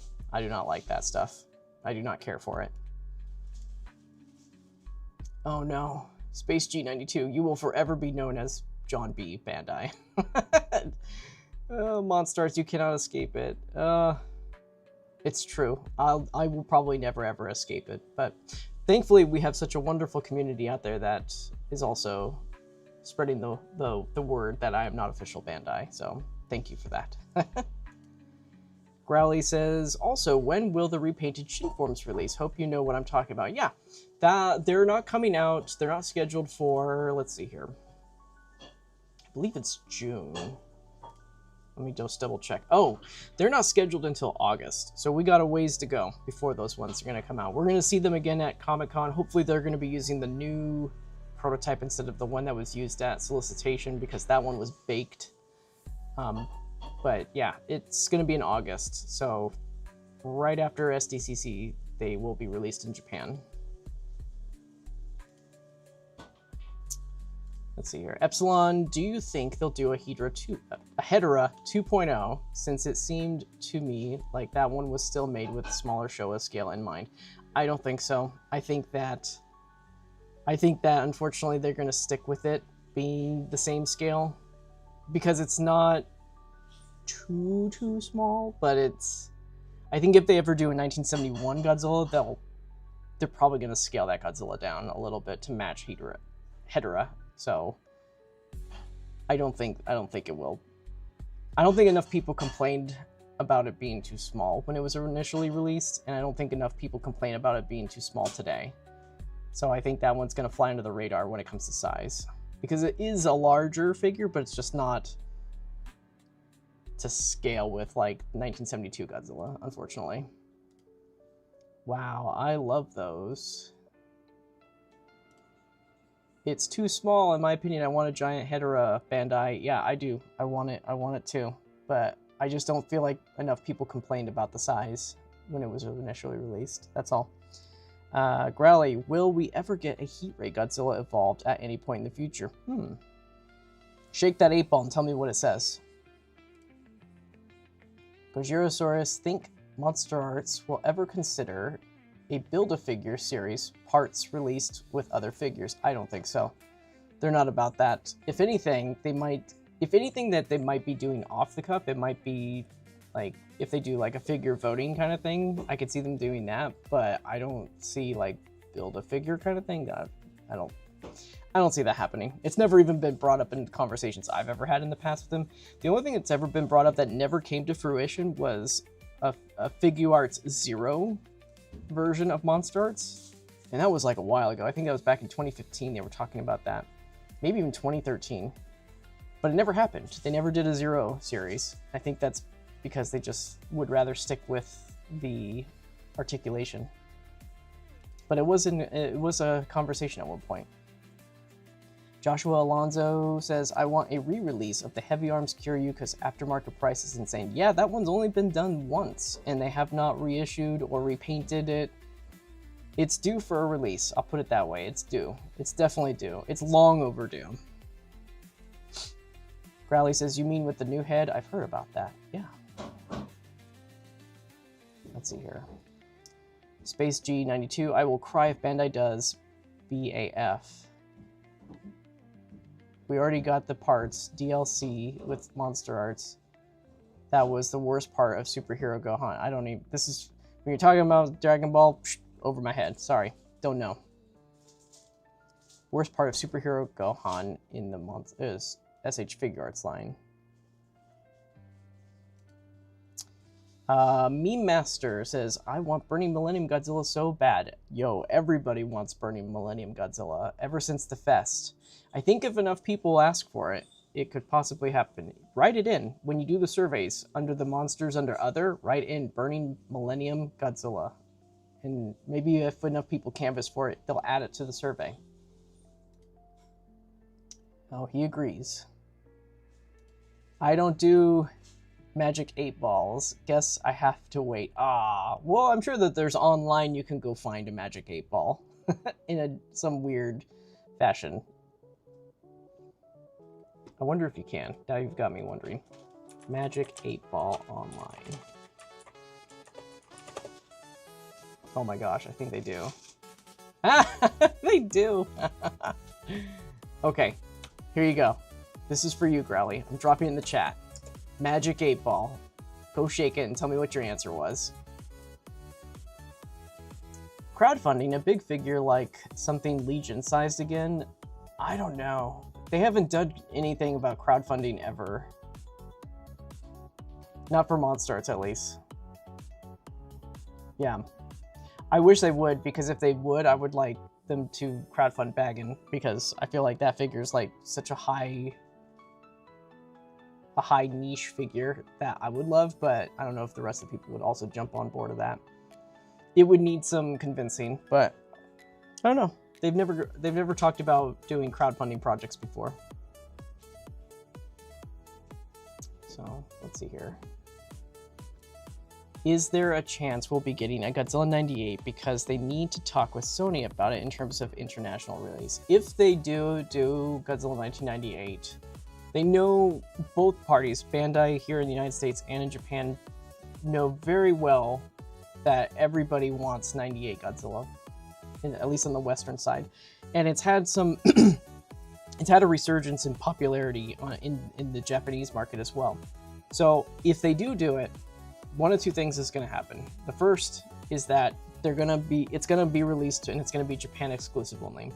All the recent Godzilla 98 merch that has been done in Japan, the movie monster figures, the Spiral figure, and the other X Plus that's coming out, all of that has been limited to Japan only, and that's because Sony is not at the table when it comes to licensing. So if they do it, there's a high chance that it's probably maybe not going to come to the United States. Now, that being said, MonsterArts is very well. The brand, team, R&D, they're very well that the Western audience really wants this figure. So I do see them trying to get Sony on board in the negotiation with licensing to get cleared for distribution in the US for that figure. That being said, expect a higher price tag, because now you're not just using Toho license, you're also having Sony getting a cut of the money. So, you know, if you thought $140 was a lot for Godzilla Minus One, I think that Godzilla 98, if it came out in the United States, is going to be $160, $175 figure, maybe 180 tops, if it's a bare bones figure, because of those licensing. So, but that's just my opinion, it's not a fact. But I can see that it will be more expensive if it is allowed to be distributed in the United States. I think that it will be a lot more than it will cost in Japan, if they did Japan distribution only. But we do have other ways to get it. Have no fear. If it doesn't come to the United States, there's still other ways to get it. You can still buy it off of Japanese imports. If it's a general release, you can go through HLJ, AmiAmi. If it's a premium Bandai release, you have Hobby Genki, and you also have From Japan. Those services can get it for you. Okay. Joshua Alonso says, Crimson Godzilla Earth for Movie Graphic Plus. Yes, absolutely. That would definitely fit right there. Both heat rate versions for the anime Godzillas, the Godzilla Earth as well as Godzilla Ultima, those could easily fit into the Movie Graphic Plus. Even Godzilla Ultima, if they didn't even do a heat ray version, they could do like a red dust variant. Cheesy Stop Motion says, I'm going to sub. Hey, thanks. Thanks for stopping by, and if you've been here the whole entire time, thanks for sticking around, and thank you for the subscription. Let's see here. A Scarlet Earth. Epsilon says, a Scarlet Earth would be such a good idea. Yeah, absolutely. I would be all over that. Because we already have a regular Godzilla 2017, and then we also have a good rep of Godzilla Earth, right? With its metallic green color, so they have to do the 2018 Scarlet version. Bring it on. Let's do it. RoboLizard says, what other brands have you enjoyed collecting? We know you got Haya, but have other companies made you want to collect? No. I am a person that mainly sticks with MonsterArts, but I do pick up some other figures of other lines to fill in gaps in my collection. For example, I have the Diagostini, I don't know how to say it, but I think it's the ones where they release them in magazines, as a magazine subscription service in Japan, and you build them together, right? You buy them piece by piece. And I think that's what Godzilla Koshirosaurus was mentioning earlier, like build a figure kind of thing. So I have a couple of those figures. I have the Kamunga, I have the Kamacuras. So I have those two, and then I have the Rodan from 2004 as well. And then as far as X Plus goes, I have their Bagan figure, and then I have the Space Beam 1975 Mechagodzilla that lights up. And then I also have the Muto Bandai Outlaws set, whatever it was called. I have that as well. And then I have just some odds and ends. Like I have some Gashapon figures. I have some stuff by Cast, mostly vehicle stuff. And the stuff by Cast is like Baby Godzilla from Godzilla vs. Mechagodzilla. So, and then I have a couple movie monsters. I actually don't have a lot of movie monsters. And I have YMSF King Kong 1962 figure. So, but that's kind of it. Mostly MonsterArts collection. And then Haya Toys, I have the legendary stuff for Haya, except for the new King Ghidorah 2.0. Although I'm hesitant on getting that one because who knows if they decide to do a light-up version of that. Because I'd rather get that if it's a light-up version. So, but it's looking like that one's starting to hit the United States, so maybe I will pick it up. We'll see. Okay, that was a loaded question. Thanks, RoboLizard. Growly says, stop! Let's see here. Tomi Takara is doing crowdfunding regularly now, I think. Okay. Interesting.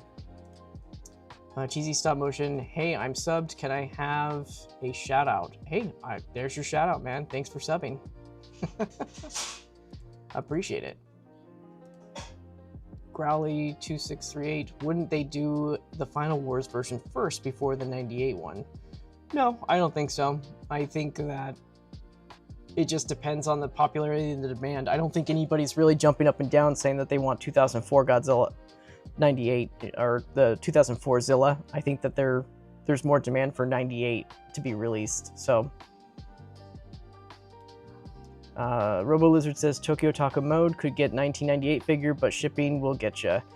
But to clarify, the Tokyo Taco mode has two warehouses. They have a US warehouse and a Japan warehouse. So they are acting as a middleman and they're importing it on your behalf. That's why the shipping is high. For anybody that doesn't know, I know RoboLizard knows this, but they're not getting their X Plus 98 Godzilla from US distribution though. So, yep, there it is. Part work. Yep, De Agostini. Yes. Surprised you don't have Revoltech stuff like Baragon. Oh, I do. I just forgot about them. I have the Revoltech Baragon. I have the classic Mogura. I also have the Rodan, 1956 Rodan. I've got that one as well. I actually did in my photo shoot with Mega Gurus. I did a shot where the 1954 Rodan is eating one of the Mega Nulons, or 1956 Rodan is eating one of the Mega Nulon. Pretty cool shot. But yeah, I do have some of the Revoltech. I even have the Revoltech Mothra as well, and the Etrigon, Gotengo. Got that too. Even have the Anguirus. I also have the Gigan, but I need to get rid of the Gigan. I was thinking about getting rid of the Anguirus, but maybe I won't, but maybe I will. I'm kind of hesitant on that one. But I don't want the Gigan anymore now that I have the normal Gigan. Cheesy Stop Motion says, I love articulation in my toys. I have been a Godzilla fan since I was born. Also, what was your favorite Godzilla? Mine is 1991. My favorite Godzilla is 1994. Hands down. Favorite Godzilla rep. It's like the best version. It's like the version of Godzilla that I picture in my head when I close my eyes. That's what Godzilla looks like. So, 1994. Josh Knott. If they do Movie Graphic Plus Scarlet Earth, it'd have to be Planet Eater version, because COT, City of... I don't remember what it was called, but... yeah, has broken dorsals, which equals new sculpt, while Planet Eater doesn't have any changes. Yeah, it would probably be that one. For sure.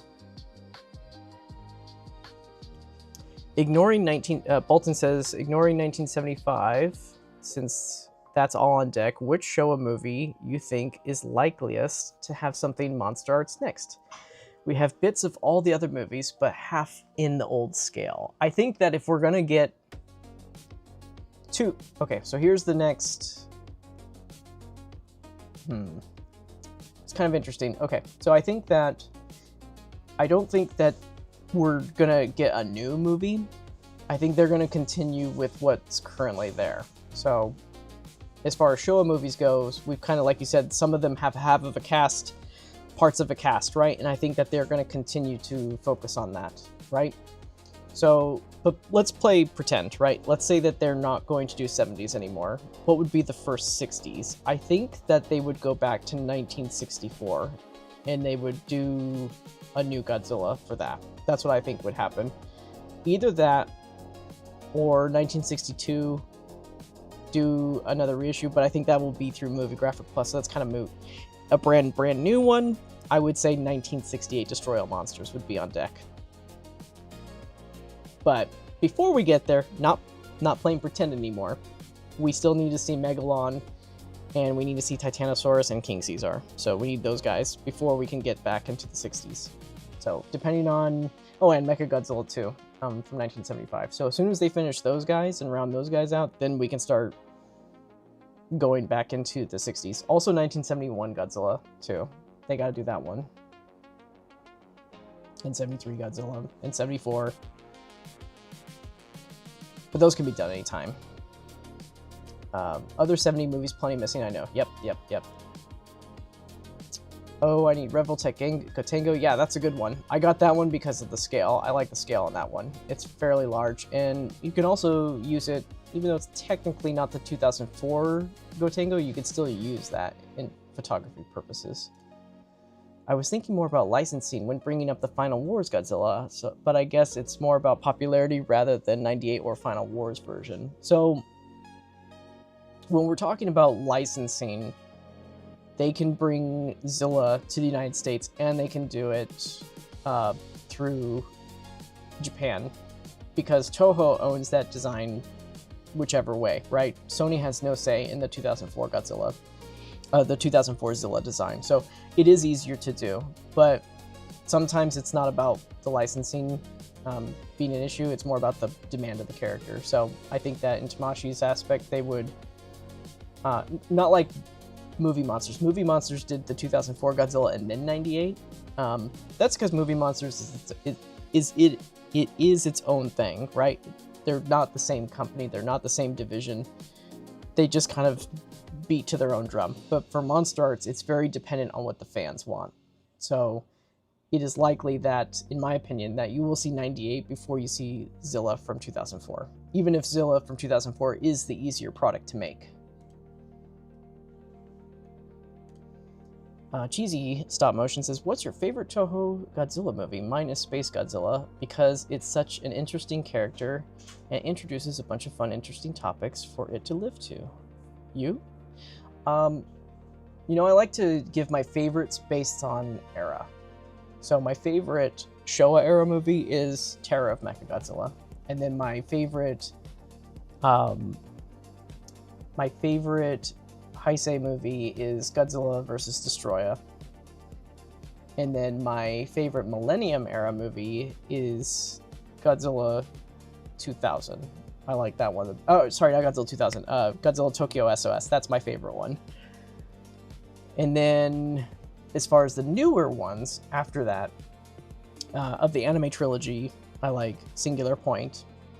And then as far as the newest ones go, starting with Shin Godzilla and thereafter, -1 currently holds that for me.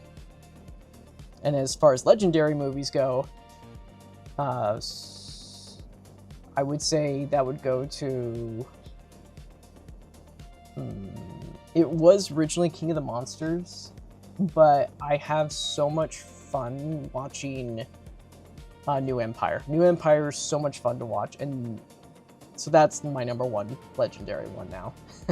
But King of the Monsters is #2. And they're totally very different movies, in my opinion, and I enjoy them both for different reasons, right? I enjoy New Empire because of how fun it is, and I enjoy King of the Monsters because I wish MonsterArts make 1985 Godzilla. Can you show us your favorite figure? I've been here for long, so I don't know if you did or not. We're done showcasing figures right now, but for my MonsterArts collection, I think my top favorite one is, you know what, it used to be Biollante, but I think Godzilla 2000 is now my favorite. Yeah, Godzilla 2000 is definitely my favorite now. Out of all the MonsterArts, it's just done everything so well on that figure. The RC08 Mechagodzilla, yeah. Okay, good. Oh, so yeah, the RC08 Mechagodzilla, like I said, I don't know. It's a whole different department in Bandai. I wouldn't even know who to talk to when it comes to that and ask about it. But as far as I know, a lot of those older figures, they would need some sort of special anniversary to do them. But I don't think that... I'm not sure, honestly. And based off of what I've seen with older stuff being reissued, like, in modern day stuff, I haven't really seen much of it. I think the DX Mechagodzilla is like the only one that is like a renewal of an older DX Mechagodzilla. I don't collect that stuff, honestly, so I'm not really sure. So somebody correct me if I'm wrong about it, but I think that one is supposed to be a renewal of a classic one. But I don't think there's been anything with the RC stuff. I think the RC stuff is generally one and done.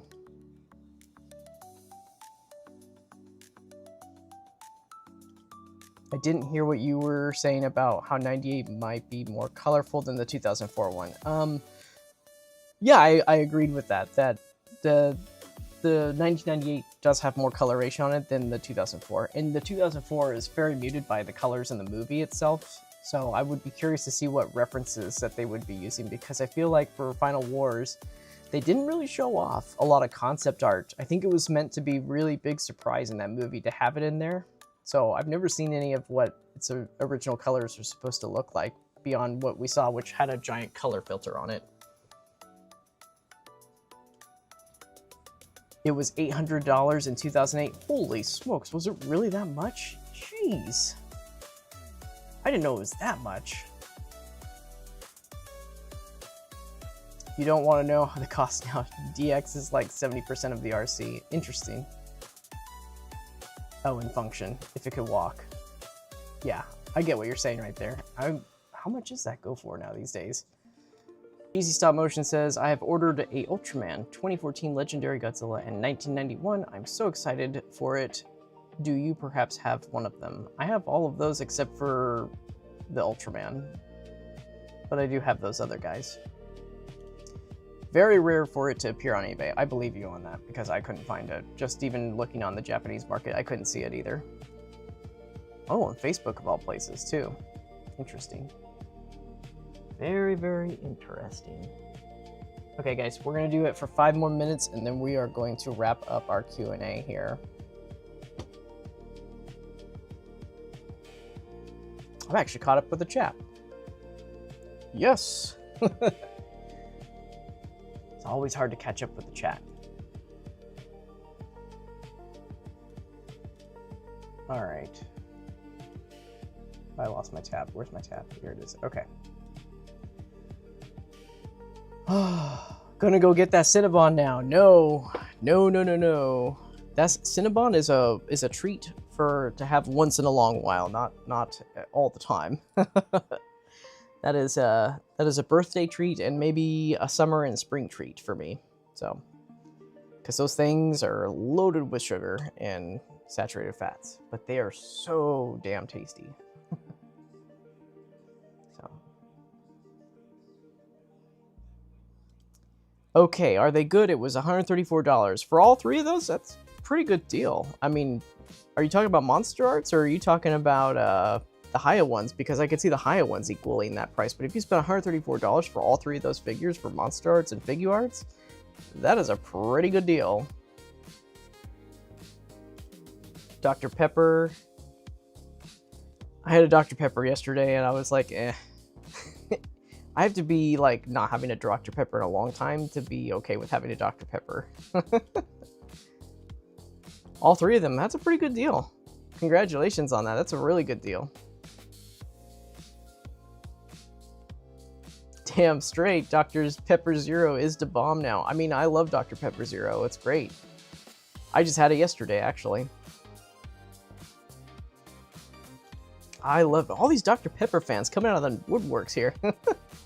I'm more of a Pepsi Zero guy when it comes to my dark cola flavor, though. I do like Pepsi Zero.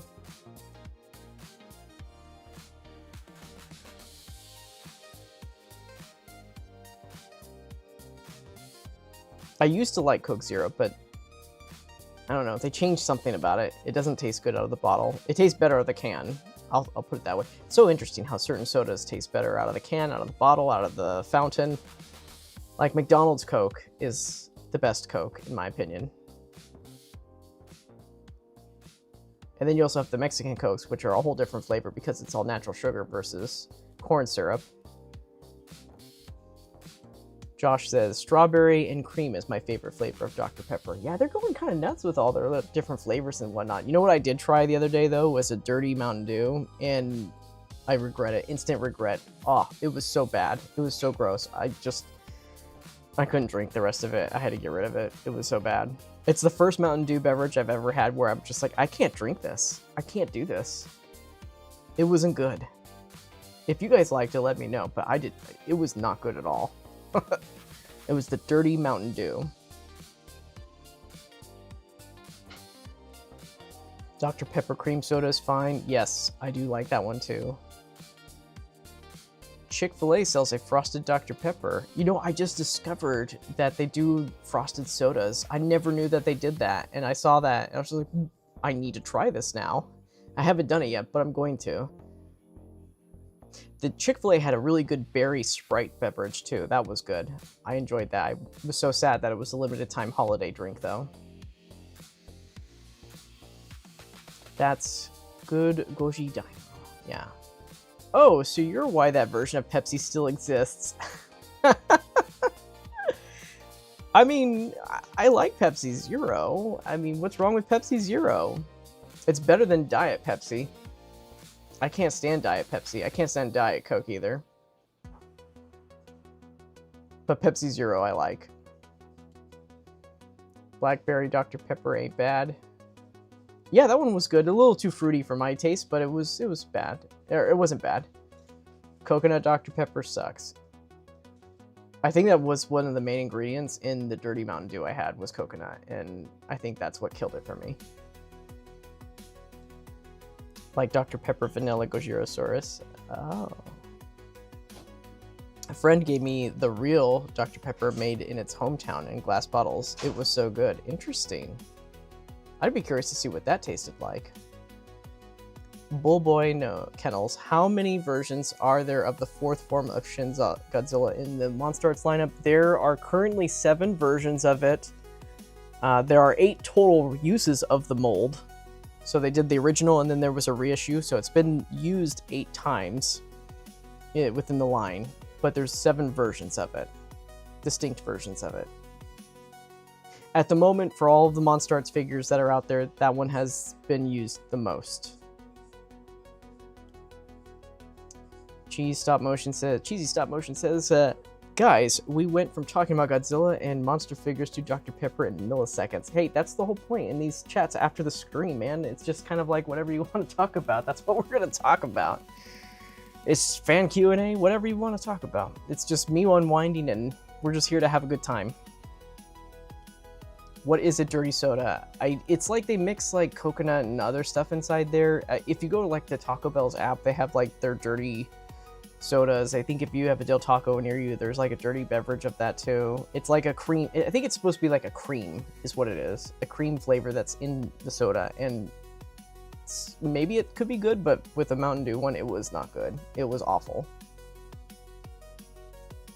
I haven't had lunch or dinner. Gonna fix this now. Yeah, I need to do dinner here in just a minute, so I'm gonna be jumping off here in a second, guys. Oh my goodness, we really are off the soda talk right now. Holy smokes. Dr. Pepper Zero Cherry formula changed a couple of years ago. Current Cherry Zero hasn't... I haven't even seen Dr. Pepper Cherry flavor before, so that must be... I haven't seen that. Oh wait, no, maybe I have. I just haven't tried it. Maybe I have seen that. Pepsi is pretty good along with the vanilla Coke. Or just a vanilla Pepsi. That existed at one point, and that was good.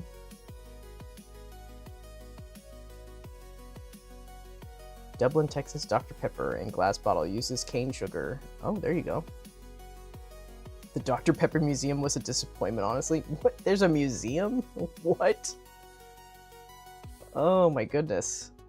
Maybe they give out free Dr. Pepper? I don't know. To the Dr. Pepper and Godzilla fans, their museum has stickers from the 80s commercial. Got a few for the fun of it. Oh, that's really cool. Well, Dr. Pepper is Godzilla's drink. He drank it in the commercial and his maid drank the diet version. That's funny. I do remember those commercials back in the day. A soda from a fountain with all the flavors is called a suicide. Yep, I do remember that. Yep. Yep, that was the jam back at Rocky's Pizza back in the day. We would hit the fountain and we would put all of them in there all at the same time. I think the hardest flavor to find is Dr. Cherry. Yeah, I haven't... I feel like I'm being like gaslit here, like where I think I haven't seen it, but maybe I have. I'm not sure. It sounds familiar, but maybe I haven't seen it. I want to go back to Godzilla. Talk about Godzilla. Actually, you know what? We're going to be ending the stream right now anyways, guys. So, the transition into Godzilla into Soda has been fantastic, but all things must come to an end. We are at the 4-hour mark, and I think this is a good stopping point for everybody, especially for me, because I need to go eat some dinner over this way. So, but in any case, let me just hit my record button here. So, again, thank you guys so much for joining us on the stream today. This will be up so that you guys can continue rewatching it after the fact. For anybody that showed up late or wants to watch it tomorrow, put it on the background. You guys can do that all you want. Look forward to a photo shoot in the future. We got to do a photo shoot with Mega Gearus still, and then we'll do this one right here. And then we have 2014 Godzilla that's going to be coming out at the end of May. They have not announced the date for 2004 Godzilla just yet, with the Heat Ray version and the new Gotengo, so hopefully soon. So we'll see where that's going to be going. But again, thank you guys so much for joining the stream. You guys were a blast. You guys are awesome for sticking it out all the way throughout this whole entire thing 4 hours later. And we'll be catching you very, very soon. All right? Until then, this is the Articulation series, and we will see you in the future. Bye-bye.